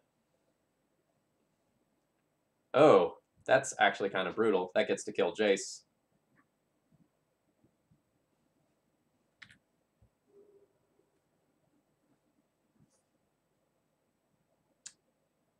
So let's see if I can brainstorm away this hymn.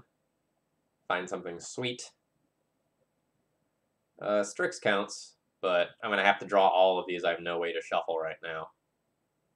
Actually, I could just, like, minus and get a Baleful Strix back, and then clear my library of 2 of these lands. And just let them keep the Noble Hierarch for a turn. I kind of like that.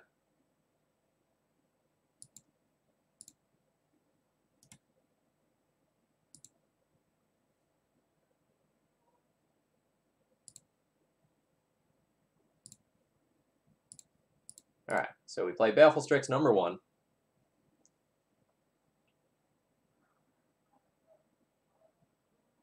Which will lead into Baleful Strix number 2.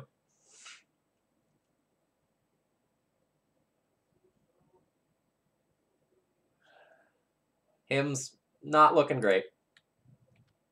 But that's okay. This is a good old-fashioned value fight, folks. I'm enjoying this. Good, clean Magic. But opponents' top decks are fucking horrifying, as we can see here. My opponent is just going to get to, like, cast and recast Shardless Agent forever. Alright, it's clear I don't have anything, so you do you.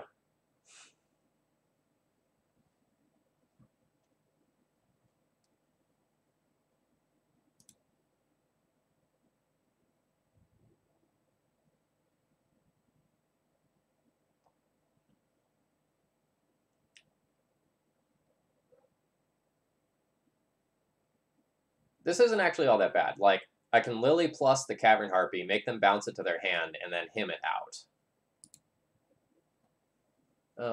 What is getting attacked here? My Lily is getting attacked. Am I willing to let Lily take 1 in order to keep a Baleful Strix on the board? No. I will accept this trade.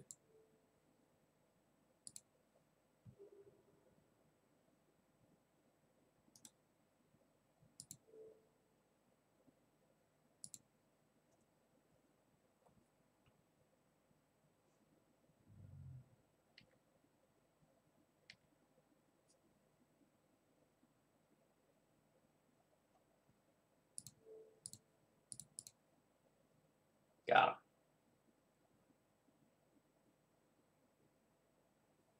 What was the other card I got? A Baleful Strix. Nice. Alright, so I've used this. I don't think I need to play another land. Let's just pass. Keep some Brainstorm fodder. Because I do have, like, Brainstorms and Snapcasters for Brainstorms to consider.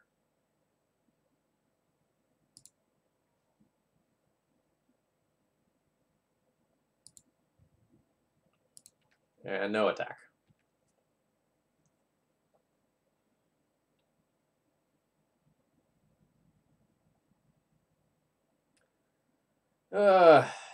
That's very good. That's very good. Not too much I can do about that.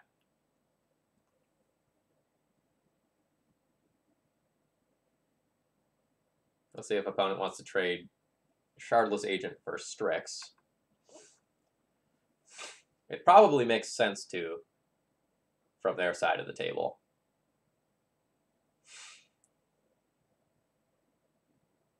I need to get this Leovold off the table because, like, it's shutting off a lot of my lines, like both the cantrip-based lines and just, like, rebuy my Baleful Strixes forever. So that was a devastating top deck there.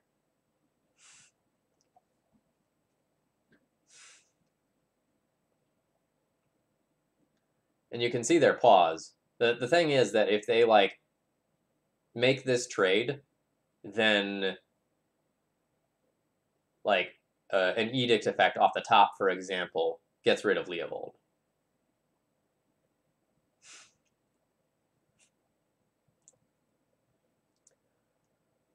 Mono red is still good right now, but people are adapting to it. There's a lot more, like, Stoneblade and, like, blue-white Delver and stuff that's very good against the red prison deck running around. So it's not just, like, the free roll it was a couple weeks ago.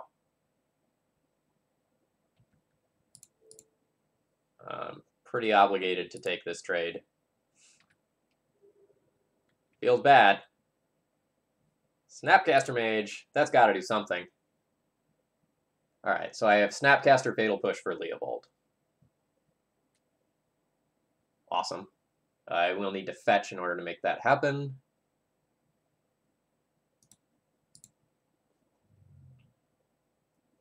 Get myself Revolt.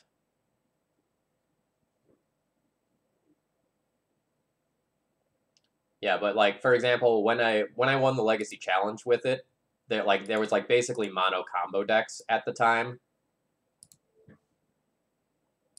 And so like it was just an extremely good time to go and play the deck. Now I think a few more decks are around that have a better chance of not just folding to either Chalice of the Void or Stoneforge Mystic immediately. So I don't think it's just like as good as it was 2 weeks ago, but I still do think it's quite good.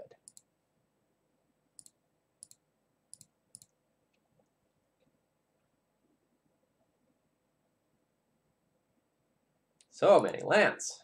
That's okay. So I'm not exaggerating when I say this, but there is a world where I do need to be worried about decking.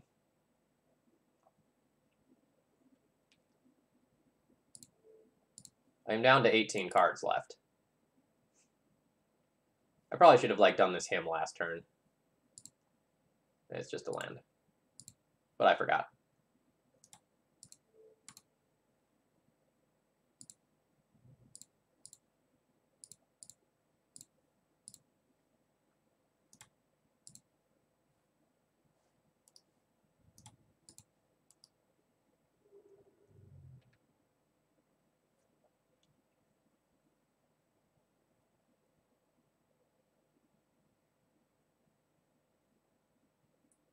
Okay, Batosai, I don't think we get to say we got this easy, given how much of a struggle it has been to get to the point that we're at right now.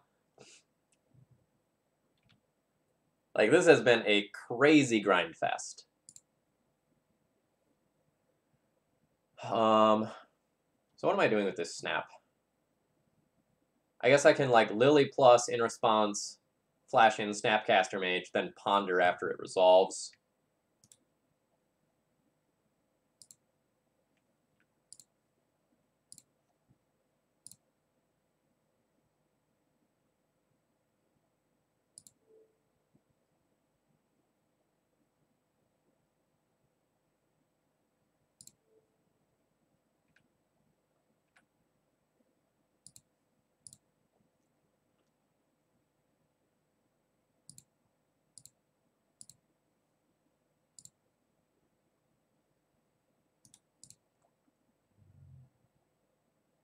Oh, I am out of fetchable lands.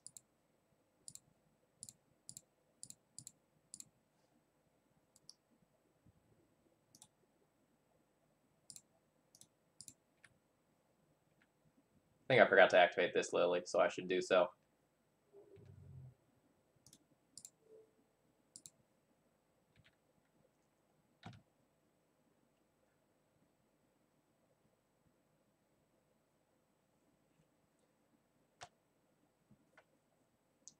Yeah, but this deck closes games probably just as quickly as Grixis Control does, right? And the answer to that is like both decks close out just absolutely glacially. And that's okay. You know, the decks are meant to do that. But yeah, I agree. I don't really know if Thief of Sanity is significantly better than, say, a random Gurmag Angler. Like, obviously, in these, like, locked games where, like, you've traded cards and you've come out ahead, it's just absolutely insane to have access to Thief of Sanity in these top deck wars. But this is a, you know, a late game card most of the time.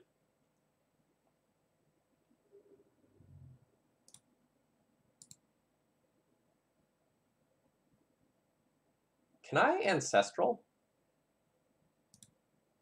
I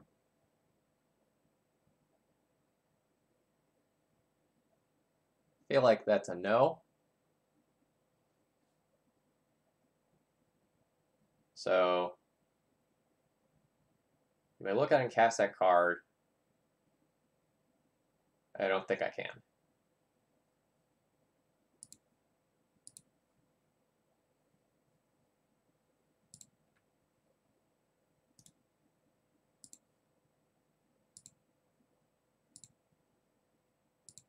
And I think I can just leave this shardless agent chilling here. We've got very much lethal on the board.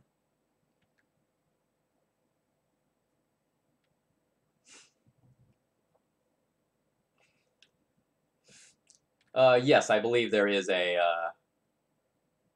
safety thing after you click, do you want to concede, so you don't accidentally go and do that.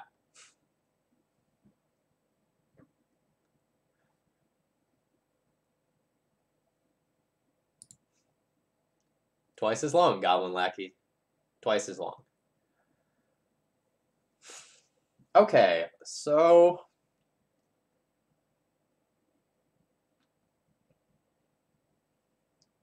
what am I doing with my life? Ideally, I'd like some things to board in that would help me grind. Like, more planeswalkers, more card advantage cards. But I don't really have access to that. Like, I guess I can play Marsh Casualties to, like, kick it and sweep multiple idiots off the board. I'm fine with doing that. Edict's probably pretty bad. The Thoughtseizes and Hymns are kind of medium as well.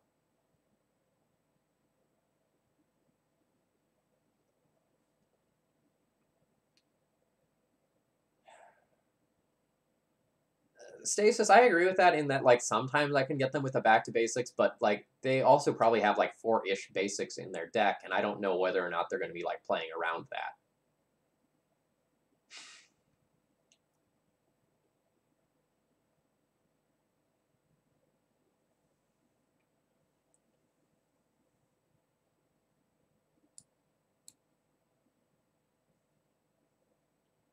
So, like, I see these games going long enough that Pierce isn't good. I don't really love the single target discard, as it's a 1-for-1 that also costs me life. But similarly, like, I don't really love push, but I probably need to keep some number of pushes to help protect these cards, or, like, force these through.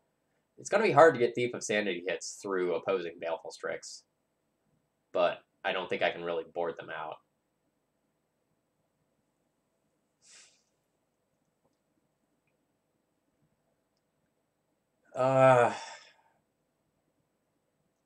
Sure, I could see E being good against Sylvan Library specifically, but otherwise I'm not really excited to use it to sweep, like, Baleful Strix off the battlefield or anything.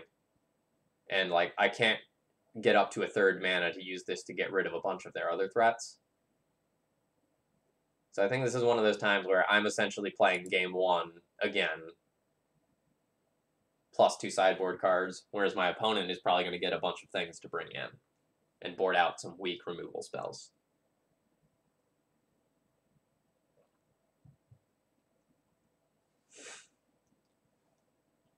I'm going to keep this hand. I'm not going to throw this back.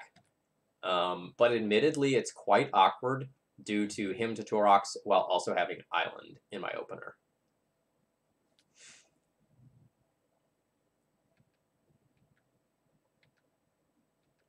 I think my opponent just played around Stifle.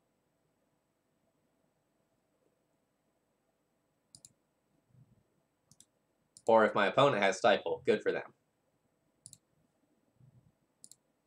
So I'm going to ponder and try to look for a black source. This gets there. I will take all of these.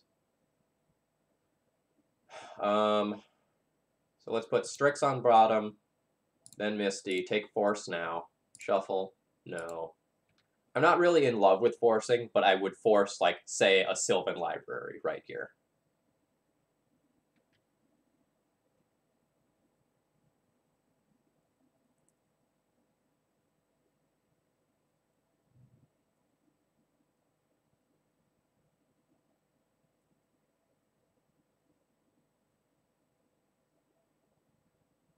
and in case it's not clear, I took the force in order to protect my hymns. So if my opponent goes like, force your hymn, I will probably force back.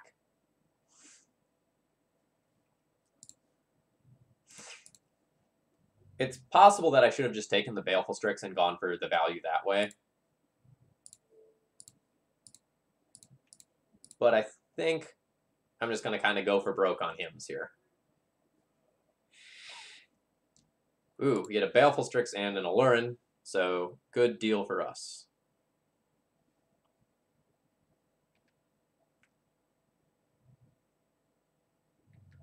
I expect this to be a Shardless Agent.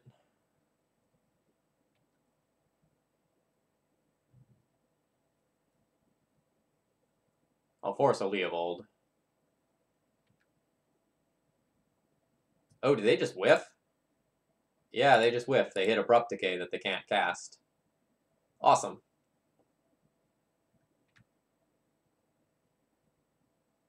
That's a fine draw.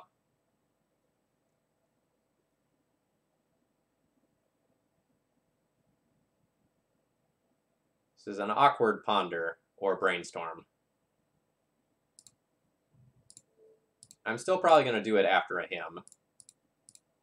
Let's strip some more resources. Brainstorm and Cavern Harpy, great hits.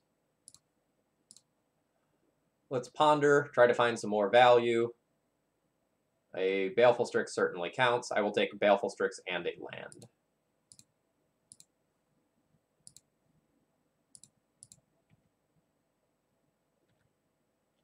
So we still got Force for a Haymaker card. We've got a good set of cards that will let us grind our way back into this game. I really like where we're at. Now, you know, obviously things can change in a heartbeat.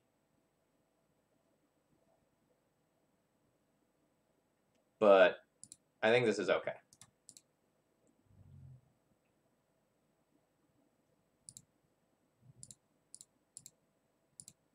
I'm just going to play double Strix this turn. And then set up for a Thief of Sanity. And never mind. Alright.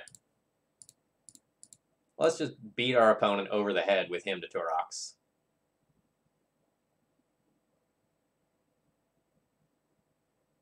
Yeah, that's fine. Alright, we got another Allurin. Combo finish looking more and more unlikely. Suspending Ancestral Visions. Our Force will be going after that, not any other card. Things can change in a heartbeat. Rough.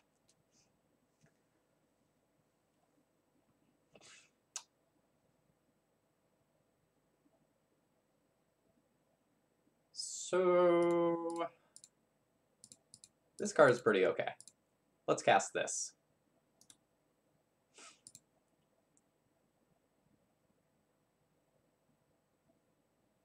These cards are insane.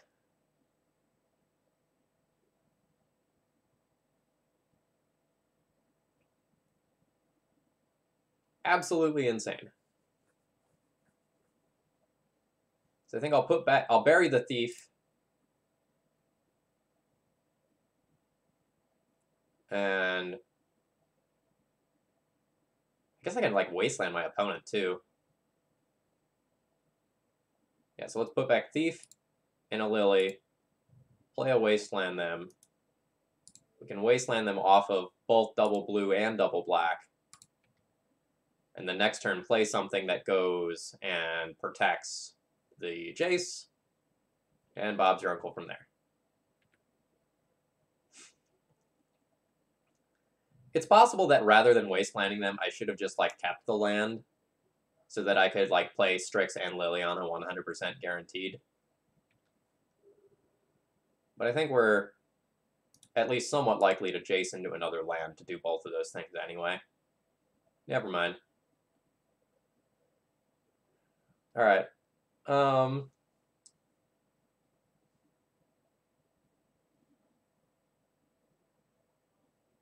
put back Thoughtseize. and a thief.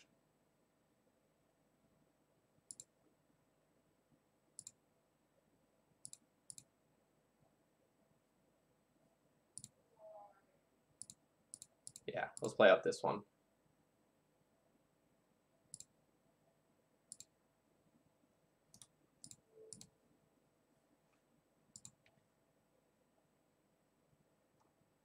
We got some crap on top of the library, but life's still good.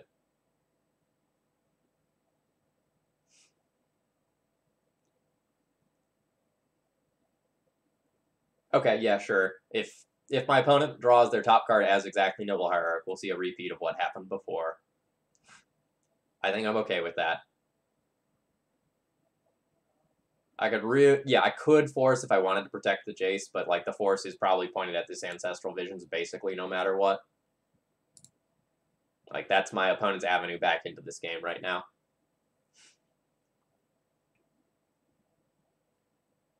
But I don't really want to like keep Lily Veil plussing when my opponent is probably going to be Hellbent. So like I like playing out this Liliana. This is also the one that will just like establish a clock that ends the game once I get this to 7 counters.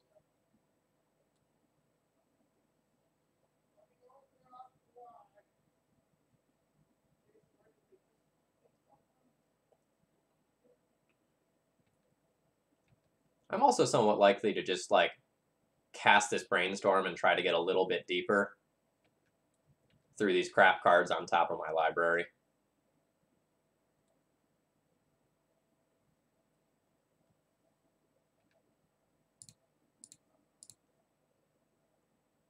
Counterspell's a great draw. So I don't want Thoughtseize, and then it doesn't matter what other one I put back because I'm drawing it. I could Lily minus to clear the top, but I don't really love that.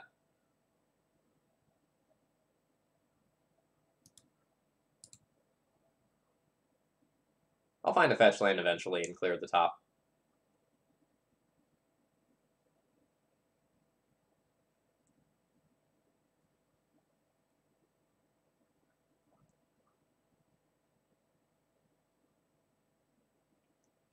I don't think I want to Strix first, because if I find a land, I might not even play Strix.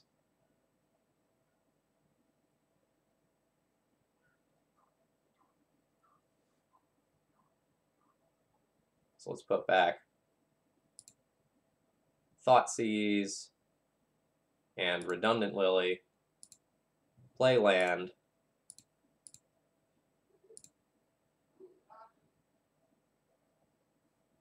Actually, it might just be better to play this Thief of Sanity.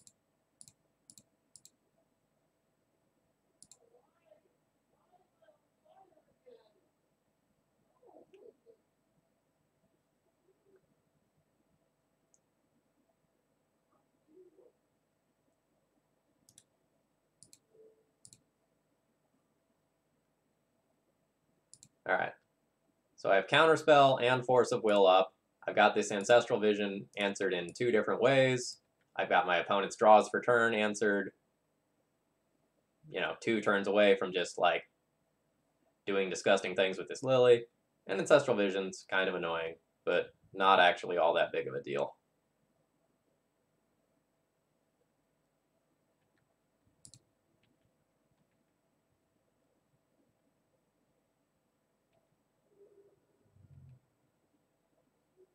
Nice. We'll have a Assassin's Trophy just hiding out for later.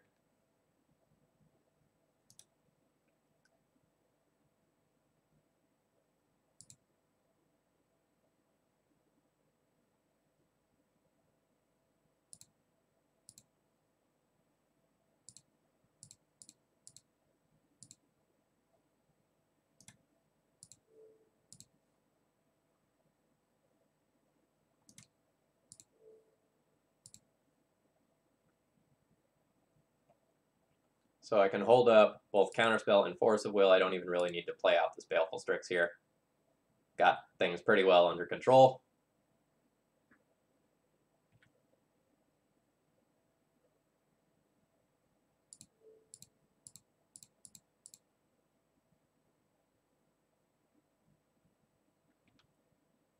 No, you can keep talking, Stasis. That's fine.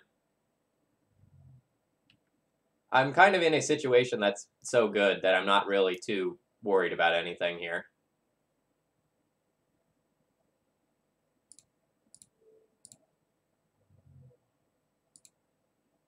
I probably don't need to force that. Like, seeing as I could just, like, Assassin's Trophy it. But the game's over. I don't want to leave that Allurin there, and then, like, my opponent goes and top decks Shardless Agent into something else stupid, you know, like Assassin's Trophy, yada, yada, yada, yada. But I think no matter which way I skin the cat there, it all ends up in the same place. All right, folks, I'm going to take 30 seconds and run to the restroom. I'll be right back, and we'll go into the final round of this league.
All right. Sorry about the delay. I'm back. Hi, folks. My name is Phil Gallagher. I run Thraben University, a site for legacy, death, and taxes. Today we are playing TET, The Epic Thief, which is a blue-black control deck designed by Eric Landon. We're currently 3-1, but in my mind, I'm 4-0. A seriously bad misclick cost me my match 1. I feel very confident in saying that. This deck feels very good, and we're going to see if we can, redeem ourselves and go into a 3-1 finish here. So I want to kind of like just talk about a few things while we're queuing. Number one, and I hope this is clear, but I've not played optimally tonight, right? Like, there were definitely a ton of times where there were a couple similar decisions, and I got slightly punished for some of the mistakes that I've made, but hitting your opponent over the head with Hymn to Torok a bunch of times solves a bunch of problems. So I think the overall shell here is powerful, and given the resemblance that this deck has to Grixis control, that's probably not too surprising. Let's go into our next match.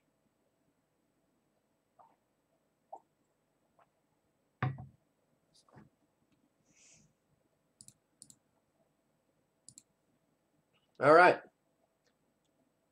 So, I don't love this hand. I'm going to keep it. But I'm not excited about this. Like, if my opponent's on a combo deck, I kind of have, like, Stone Cold Nothing. But, kind of like the way this hand is looking right now, the plan is to go, like, Ponder, turn 3, Snapcaster, Ponder, and hope that that gets us to where I need to be for whatever matchup we're looking at. I'm going to take basics here. Again, when you have the luxury... when you have the luxury of doing so, you usually choose to, and then get, like, super punished when you have 2 sweet double black cards on the top of your library.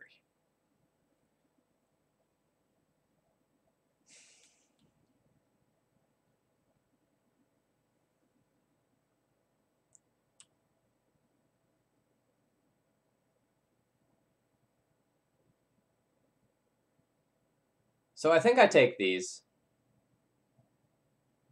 And I think I'm just a little sad at myself for fetching Island. I don't regret it, but this is the scenario that punishes me.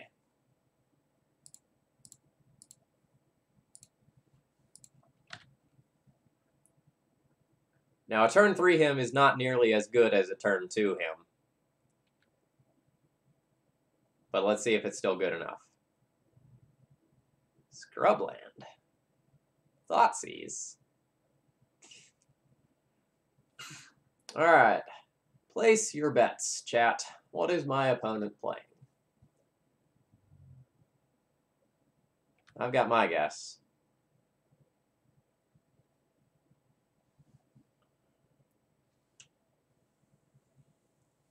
Am I willing to wasteland my opponent and set myself even further back from casting this Hymn to Torok? That's a tough one. It's a really tough one.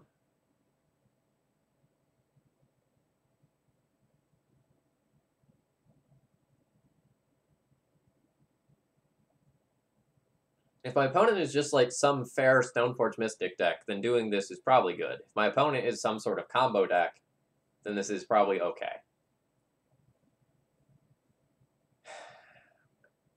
I don't know on this decision. But I feel like next turn going him into Lily is probably better than wastelanding my opponent. So I think I'm going to pass.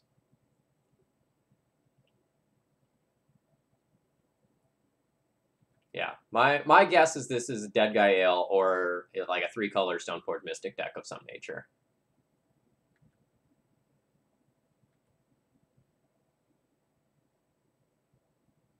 All right, Batterskull. So we're probably playing against an Esper Stoneblade deck.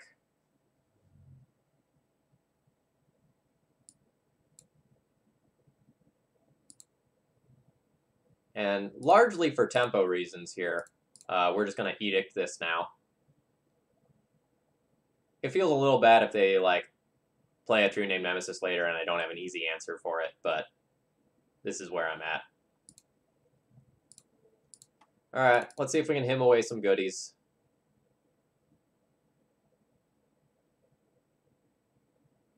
I really need this hymn to be good. Obviously, the rest of my hand is garbage, and this Wasteland on this scrub lane will probably be too slow for what's going on.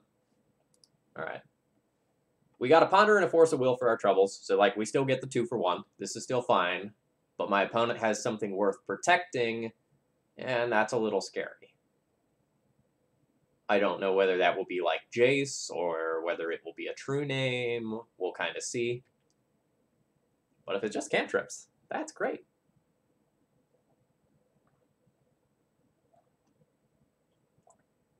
It's also possible they could have just been protecting lands.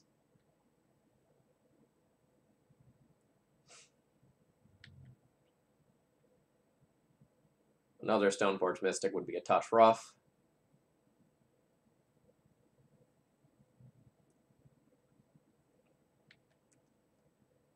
Interesting. So, I think they chooses to shuffle. I think they've either got nothing or they've got Jace.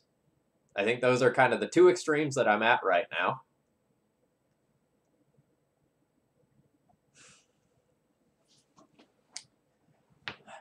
I was planning on wastelanding my opponent, and then this happened.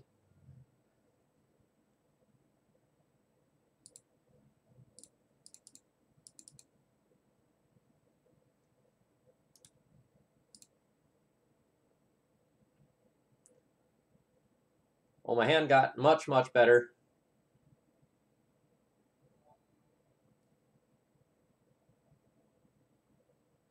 Can't double him in 1 turn, which is kind of unfortunate. But I think the hymns will still be good over the course of 2 turns. So let's hide the Snapcaster for now. And pass. Morphling, thank you very much for following. I hope you're enjoying the stream. Opponent is just spinning their wheels over there. Good news for Phil fans.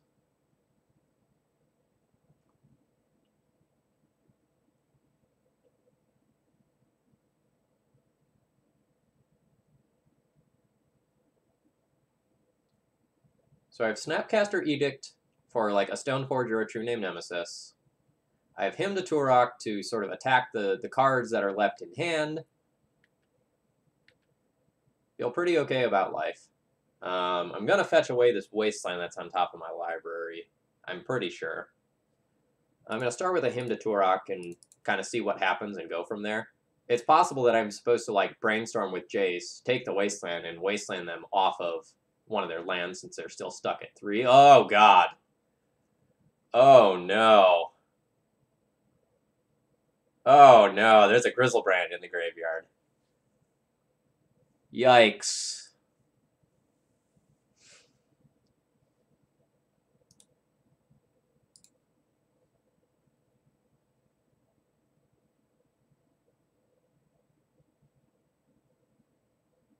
Yikes, yikes, yikes.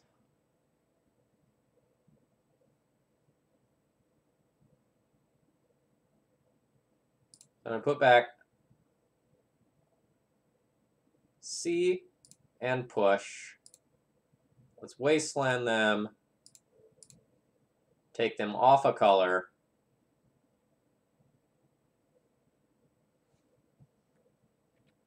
Snapcaster Mage as Ambush Viper. That's okay. I have my own Ambush Viper to block your Ambush Viper.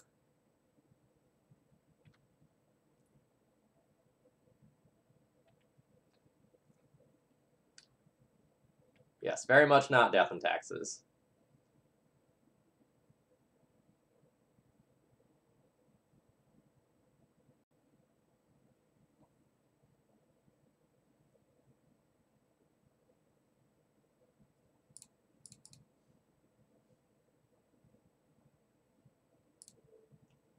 We'll target him to Turok.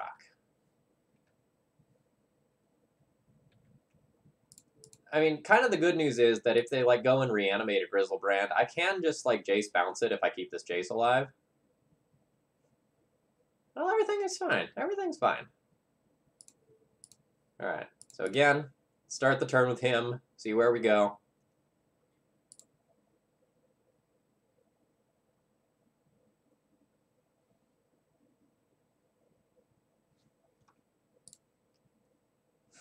There's show and tell in there too. Good lord.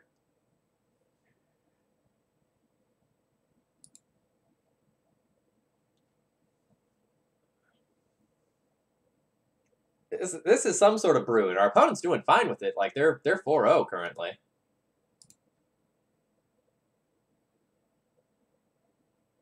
Yikes. So let's put back push, land, and intend on shuffling those away. Yeah, so I'm used to seeing like the Stoneblade decks with like random value, 1 Grizzlebrand, like 2 Entombs, and a Reanimate or 2. That's like not the scariest thing in the world, but like I don't know what exactly our opponent is doing. Yikes.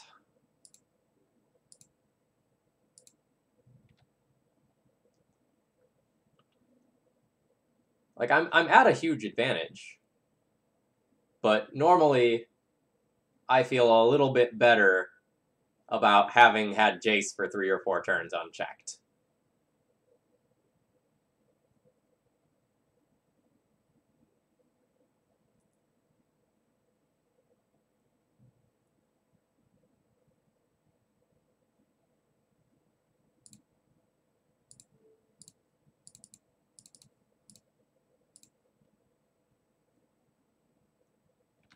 Oh, no, no, no, no, no, no. Oh, God, I did not want to do that.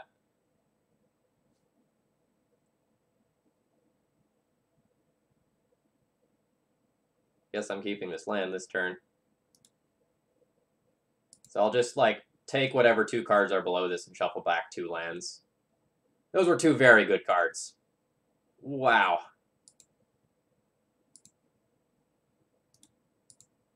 That play error worked out just fine.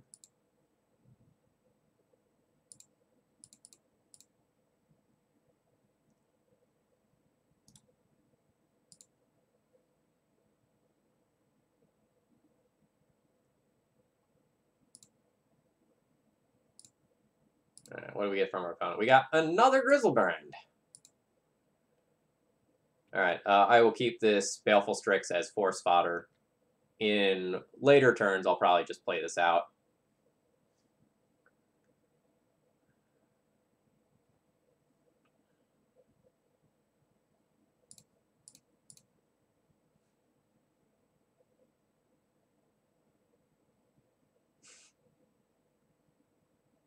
You got it.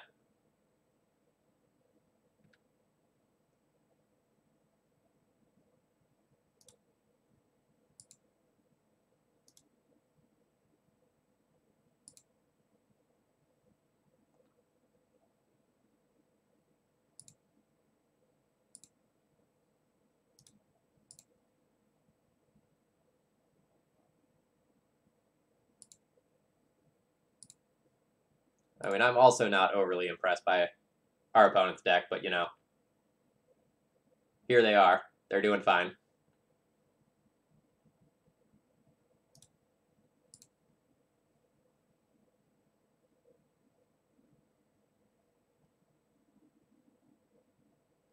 Intuition.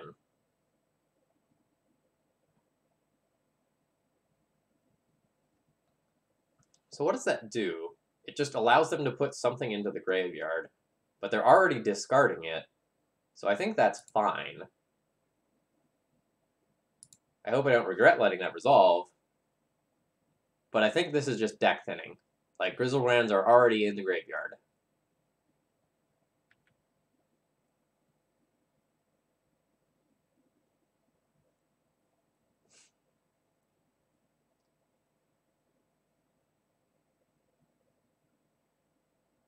Yeah, there's a real tension between, like, Lily and Jace here. Like, Jace, I want to just, like, brainstorm with forever, and, like, Lily ticking up is kind of working against me.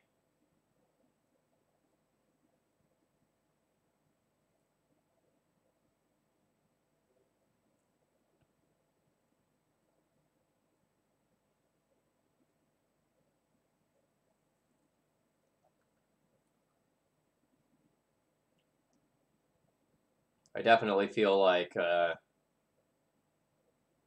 Lily Last Hope is better in this deck than Lily of the Veil.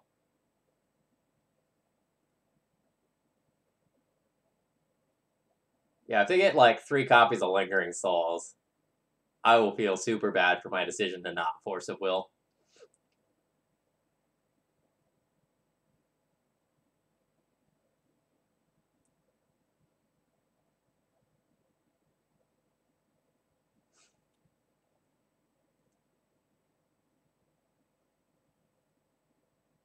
Oh wow, my opponent has just lost connection to the game. I really hope they're not gonna just like sit here and like just make me waste all my time. They're 4-0, and this is game 1, so I hope not. Okay, yeah, they're back.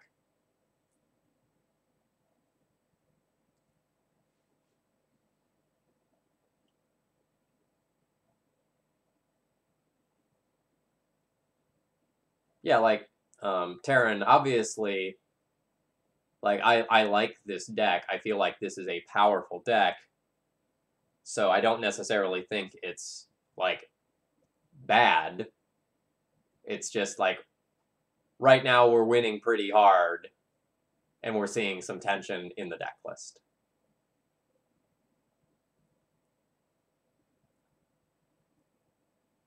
Yeah, there we go. Triple Lingering Souls. That is a way that I can lose this game.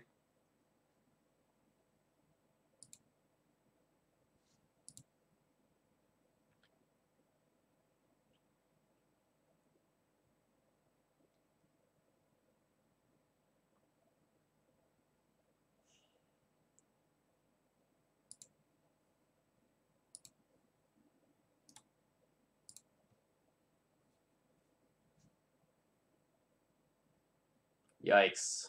This is very bad.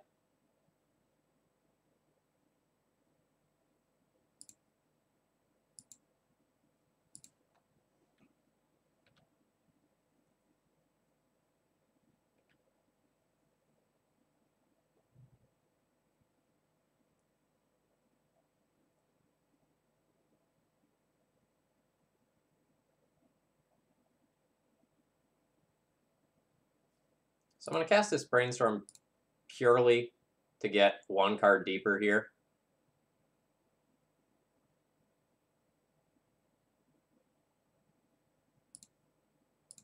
Okay.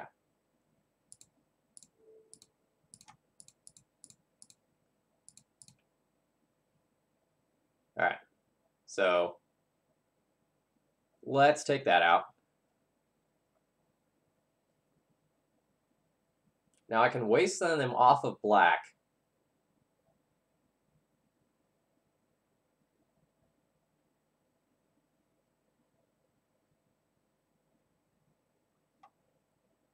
Okay.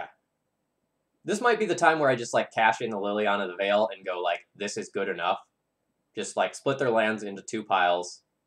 They probably keep this pile, then waste them off of Underground Sea, leave them with 1 land to my Jace.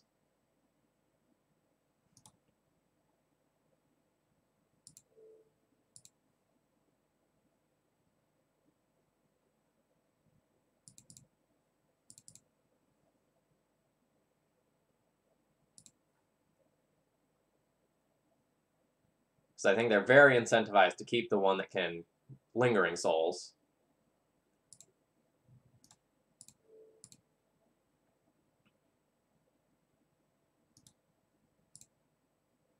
Let's find anything.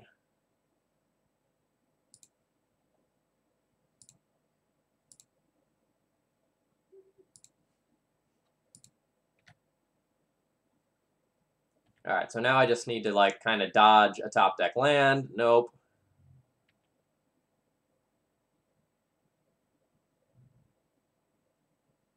Yeah, I guess it would have made more sense to leave them with the basic. I agree with that.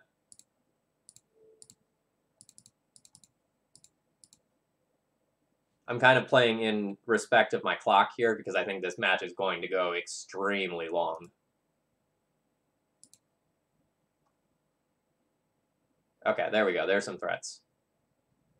So let's put back land, land, cast Strix,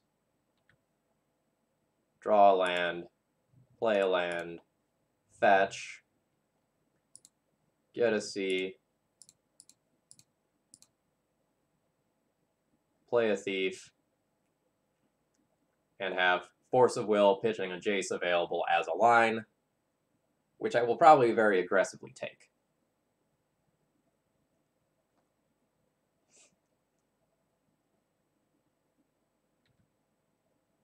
Like, I have cards to hemorrhage.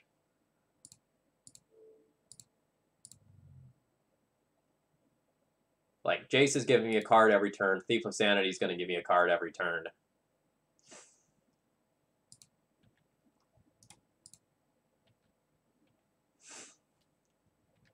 I think we've turned the corner on this one. And now I can, like, start finding my opponent's counter magic. Chat. A really cool thing is maybe about to happen. 3, 4, 5, 6, 7. Come on, land. Damn it. Next turn. Next turn, maybe we'll get there.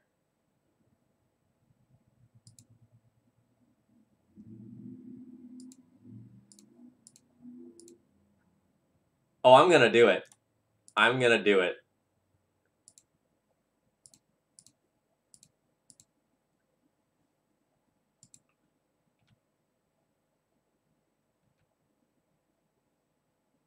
Don't concede, opponent. Don't concede. Let me have this. I need it.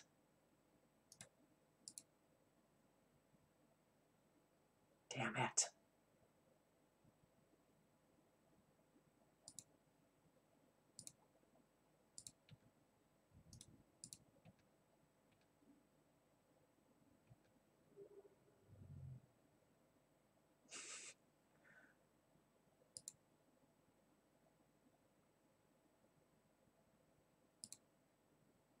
Alright.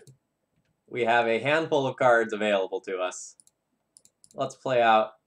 Actually, I don't even need to play anything else out. But I'm really hoping to get a land. Because I want to hard cast that Grizzlebrand.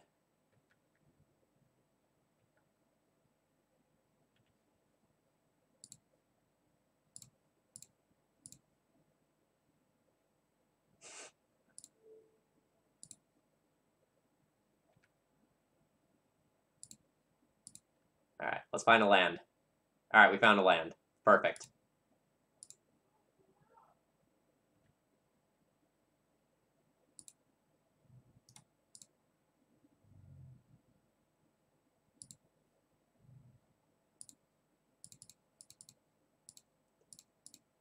This is for the moral victory. This one was for you, chat.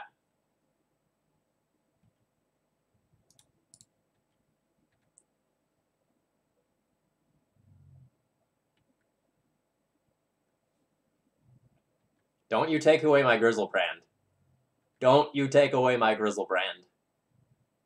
I'll be so sad. Alright, my opponent just, like, literally wants to waste 2 more of my seconds. Okay. I accept that. I took their Grizzlebrand. I gotta take a picture of that one real quick. That's just too good.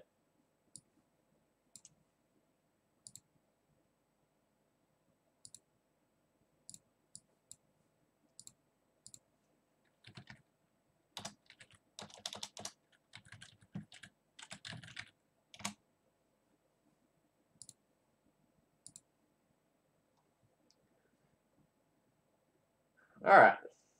So my opponent is playing weird Stoneblade, Grizzlebrand, Reanimator thing with Lingering Souls.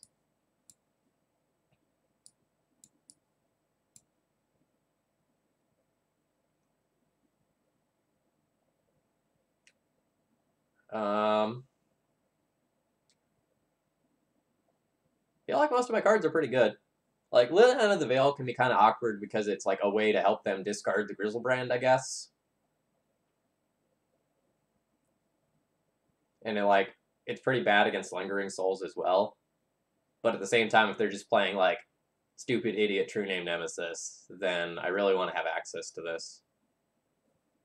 It's also possible that I should EE as just another way to answer Lingering Souls. I think I'm more scared of like Lingering Souls than most of the things in their deck, honestly.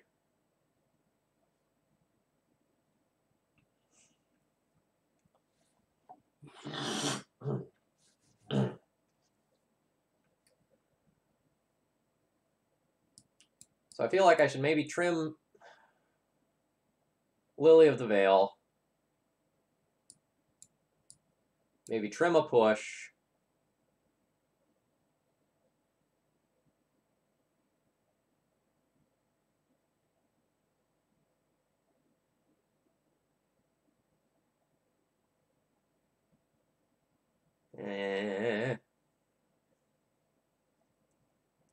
Maybe this is too much of a focus on the graveyard. Maybe I'm just supposed to Spellbomb. Like, have Spellbomb and EE for Lingering Souls issues. I don't know. I think hitting my opponent over the head with hymns is still a good plan. Maybe I'm going to tap out too much for actual factual counterspell.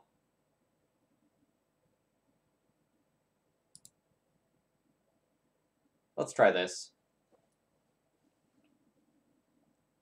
I'm a little confused about like what the exact nature of my opponent's deck list is going to look like, but something like this is probably fine.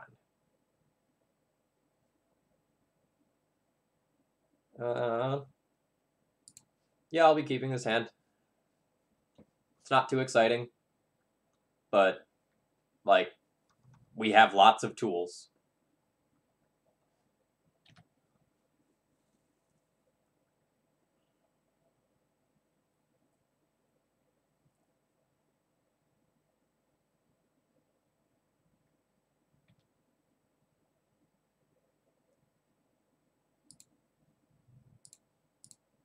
Gonna play out the non-basics this time, in case we draw a hymn. There we go. Learning. I like all of these things.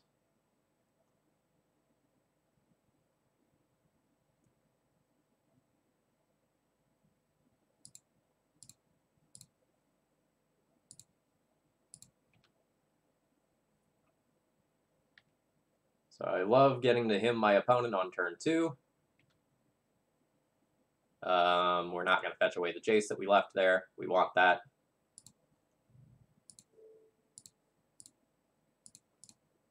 Our opponent might have like some sort of like Flusterstorm effect that they can use to protect. Yeah, there we go. So there's no guarantee that something like this was going to resolve, but it's a great line to take. And now we'll just kind of like play the fair game for a turn or two and hope that like Snapcaster Hymn or Jace or Baleful Strix into some goodness can be powerful. All right, so there's the intuition for infinite fucking spirits. Brainstorm into Nihil Spellbomb would be boss.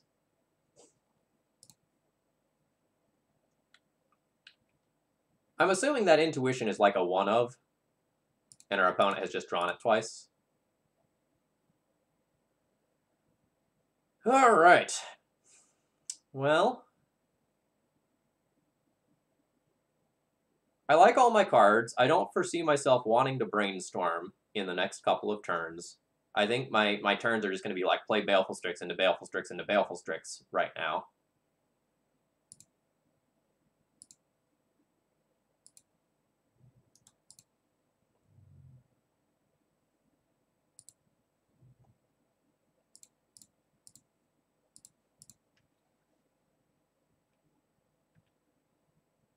Well, then I just put the Grizzlebrand in their hand, right?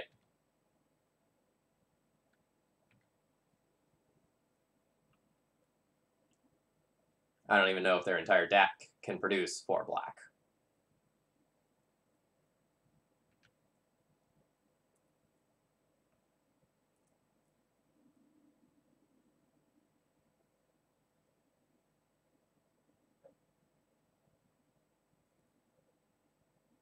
Again, Nihil Spellbomb would be baller.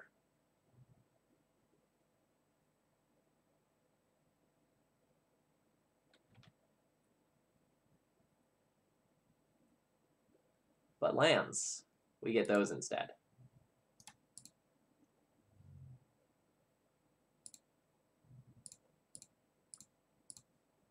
Can still draw it.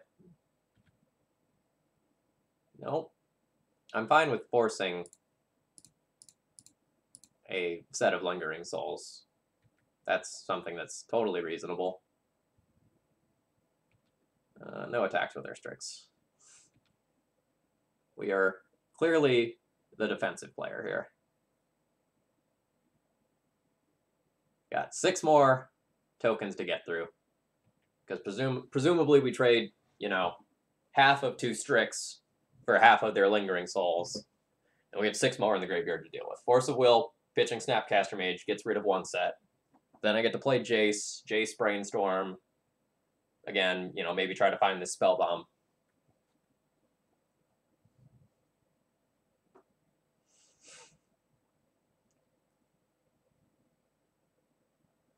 No.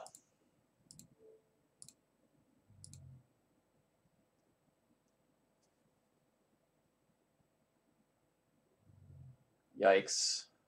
Alright. That sword is very hard for me to answer.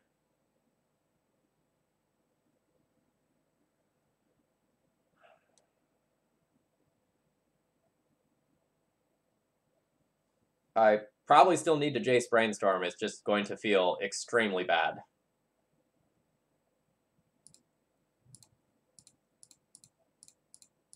Because my Jace is just going to get whacked and die. But again, the upside of finding a Spellbomb right now is huge.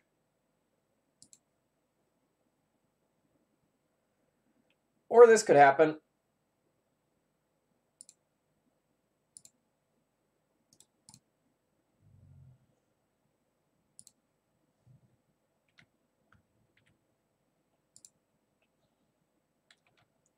So if you're wondering why you should play Grixis Control over this deck, this card is a problem.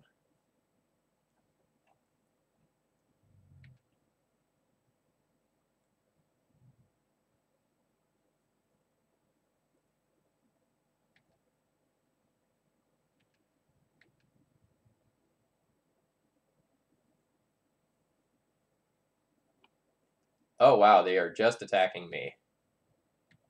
That kind of seems like a mistake to me, but alright. Like, I think you 100% just take the Jace off the table while you have the opportunity to do so. Like, giving me another Brainstorm is a dangerous proposition. In my mind. May look different from their side of the table. Oh, that's very good. That is very good.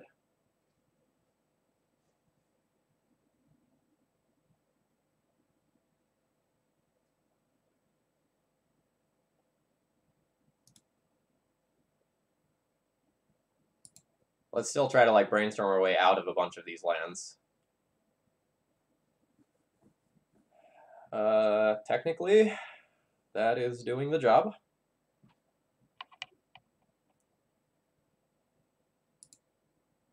I can ship away 2 of these and fetch.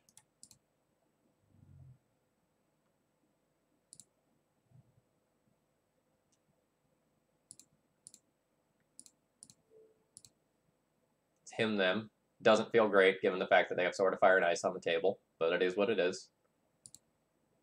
If they have a counterspell, this probably gets it out of their hand. And then I get to, like, slam my second Planeswalker on the table with a Force of Will as backup.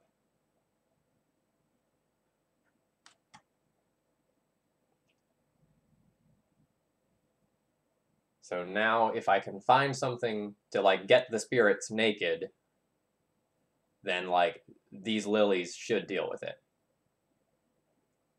That's Snapcaster Mage for a Flusterstorm. No. Too much value. I'm taking those last 2 cards. Thoughtseize and EE.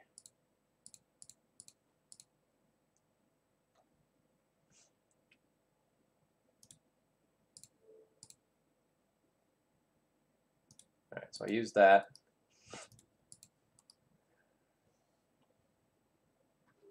Time to turn aggro.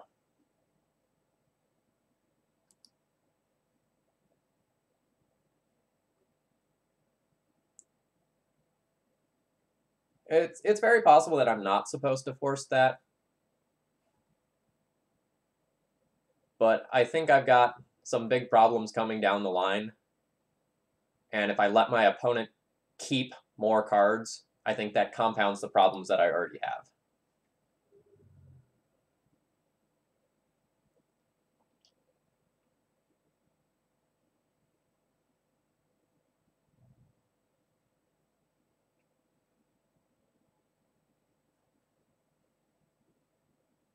Oh, yikes. Okay, there's not another piece of equipment here. That's good.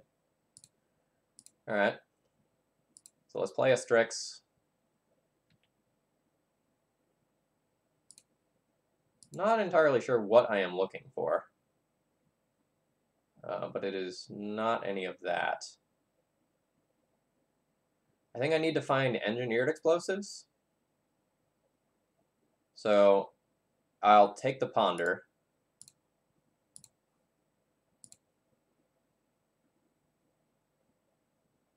I should probably clear that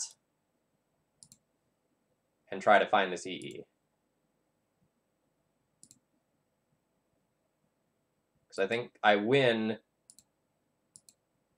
relatively speaking, if I find EE this turn.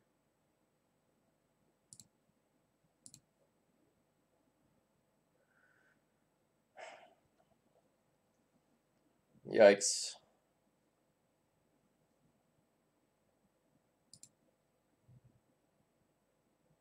I can play a fresh Lily and kill a Spirit if I want. The Spirits trade for all the Strix.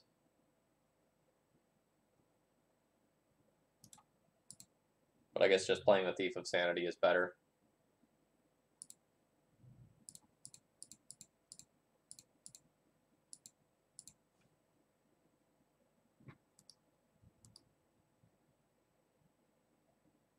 Hey, welcome.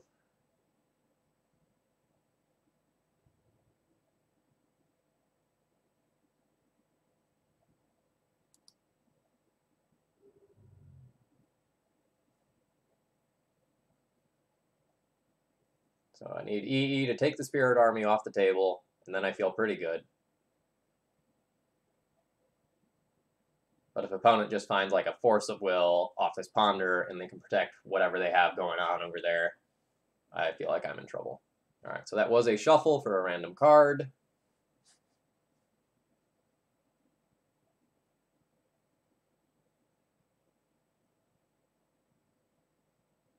Thief of Sanity is no good. I'm going to try to attack with my Thief of Sanity, see if my opponent will give me a card.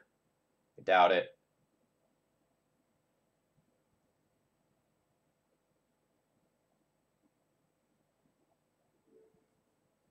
Okay, so now I'm just dead here. I'm going to concede for clock.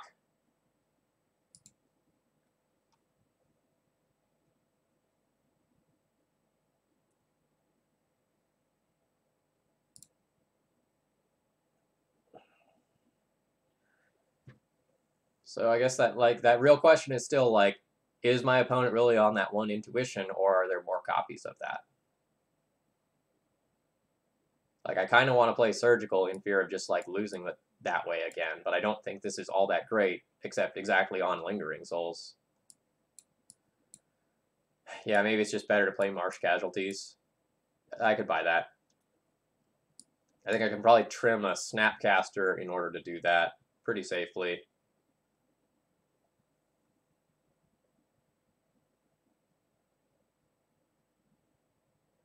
Well, like, there's still a Stoneforge Mystic deck, right? So, like, I still do need to respect that. But, like, maybe I play an Edict instead, as I can hit Stoneforge, or, like, a Grizzlebrand if it hits play. Maybe that's fine. I also could play Pierce when I'm on the play. But I think having 4 answers to tokens is probably good enough. Like, 4 answers to token plus Spell Bombs. Like, I kind of whiffed on some draws that game. Like, I think I had a lot of live draws to take over that game. Well, I think Edict and Push are both pretty medium. I will be keeping this one.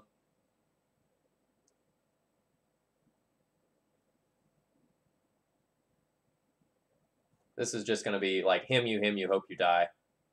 And I'm going to brainstorm on turn 1 on my turn to try to find my third land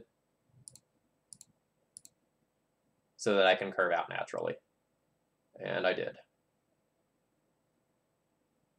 So what don't I want of this? I don't think I'm ready for Jace yet. So I think I'm going to pitch Jace, take my third land.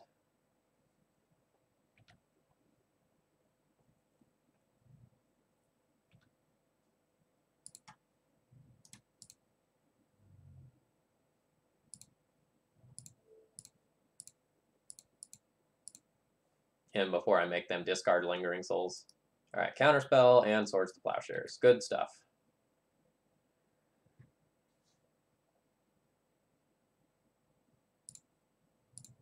Before I just like slam the Thief, I'm going to hymn them again. I get a Lingering Souls. I play Spellbomb. I'm willing to let them draw the Black Source and play Lingering Souls if it happens this turn. Not punished. Great.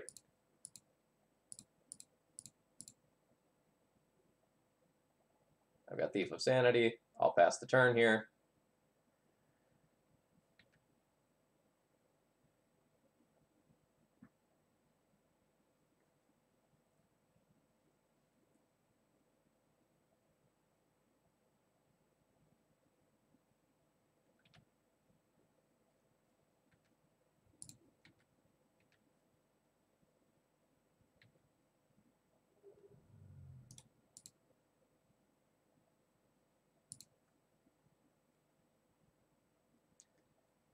Nice.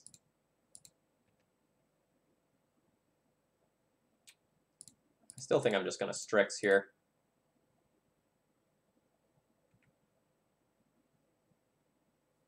Nice.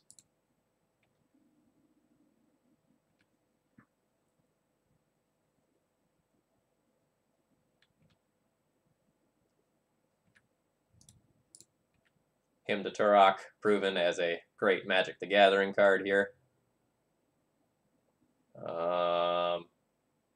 I can get Lingering Souls, but that's kind of awkward. Actually, it's not awkward. I'll get Lingering Souls.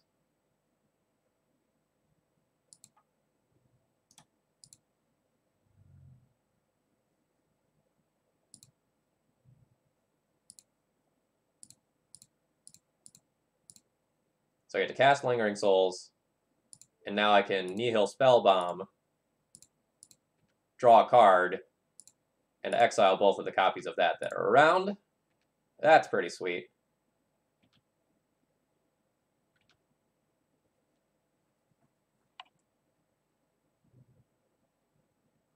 What perfect timing.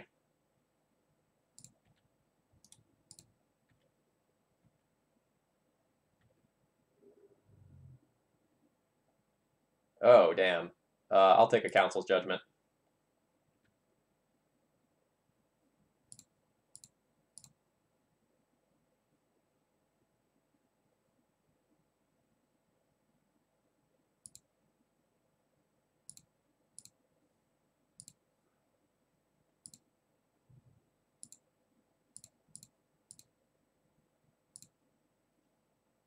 So I have Force of Will for their next play, followed by Force of Will for their play after that. I feel like I can't lose. Oh yeah, this is super disgusting. Yeah, I will just force that. Just purely for tempo reasons here. Not because this is actually good, just because like I think I have my opponent dead if I just take out their next two plays.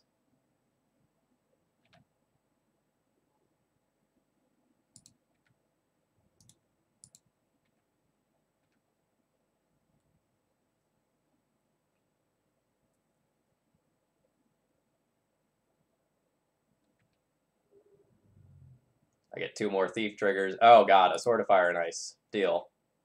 And a Flusterstorm. Deal. Wasteland you. Kill Tundra.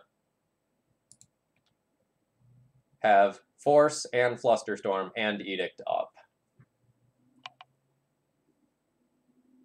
Yeah, sorry, I'll move that over here.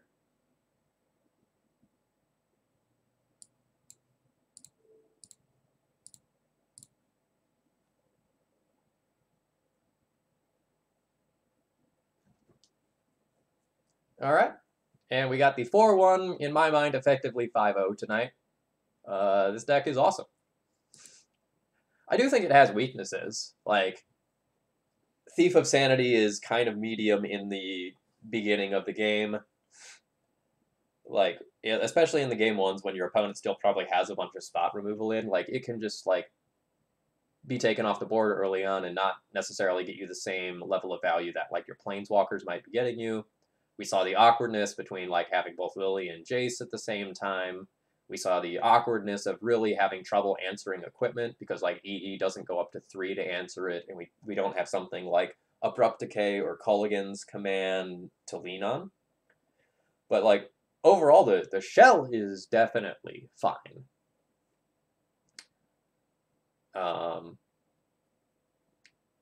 Like, there's some things that are awkward about it.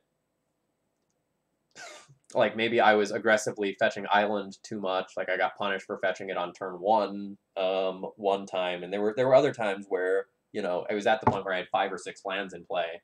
But by having, like, Island, Island, Swamp, Swamp, I shut off the possibility of doing something like Lily plus Fatal Push or something like that. So there's definitely some things to think about in terms of, like, deck construction and sequencing.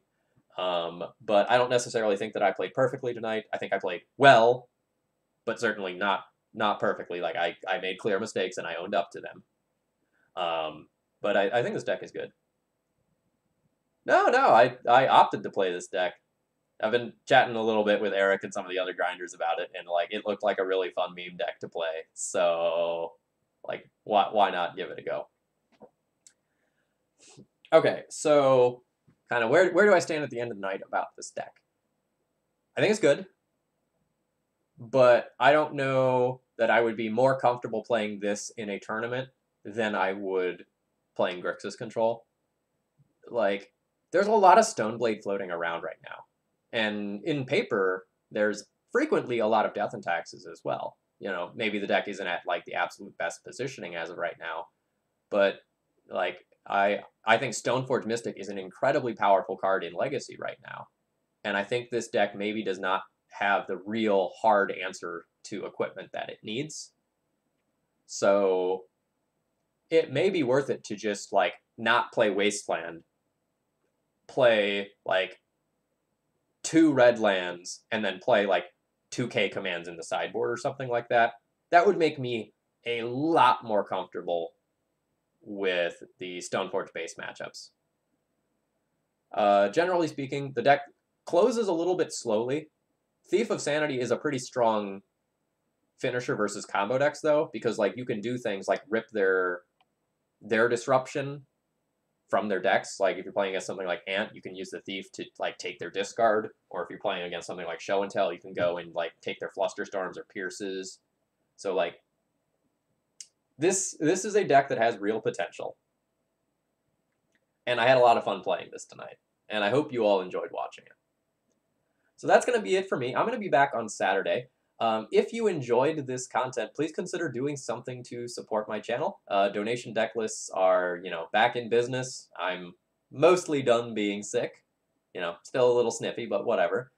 So, you know, we will have regularly scheduled content on Monday and Wednesday nights, as well as Saturday morning. So I will see you all on Wednesday night. Let's see who I can host today.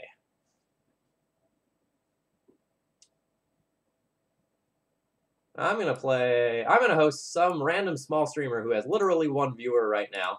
Let's show him a little bit of love. Good night, folks, and keep having fun playing Legacy.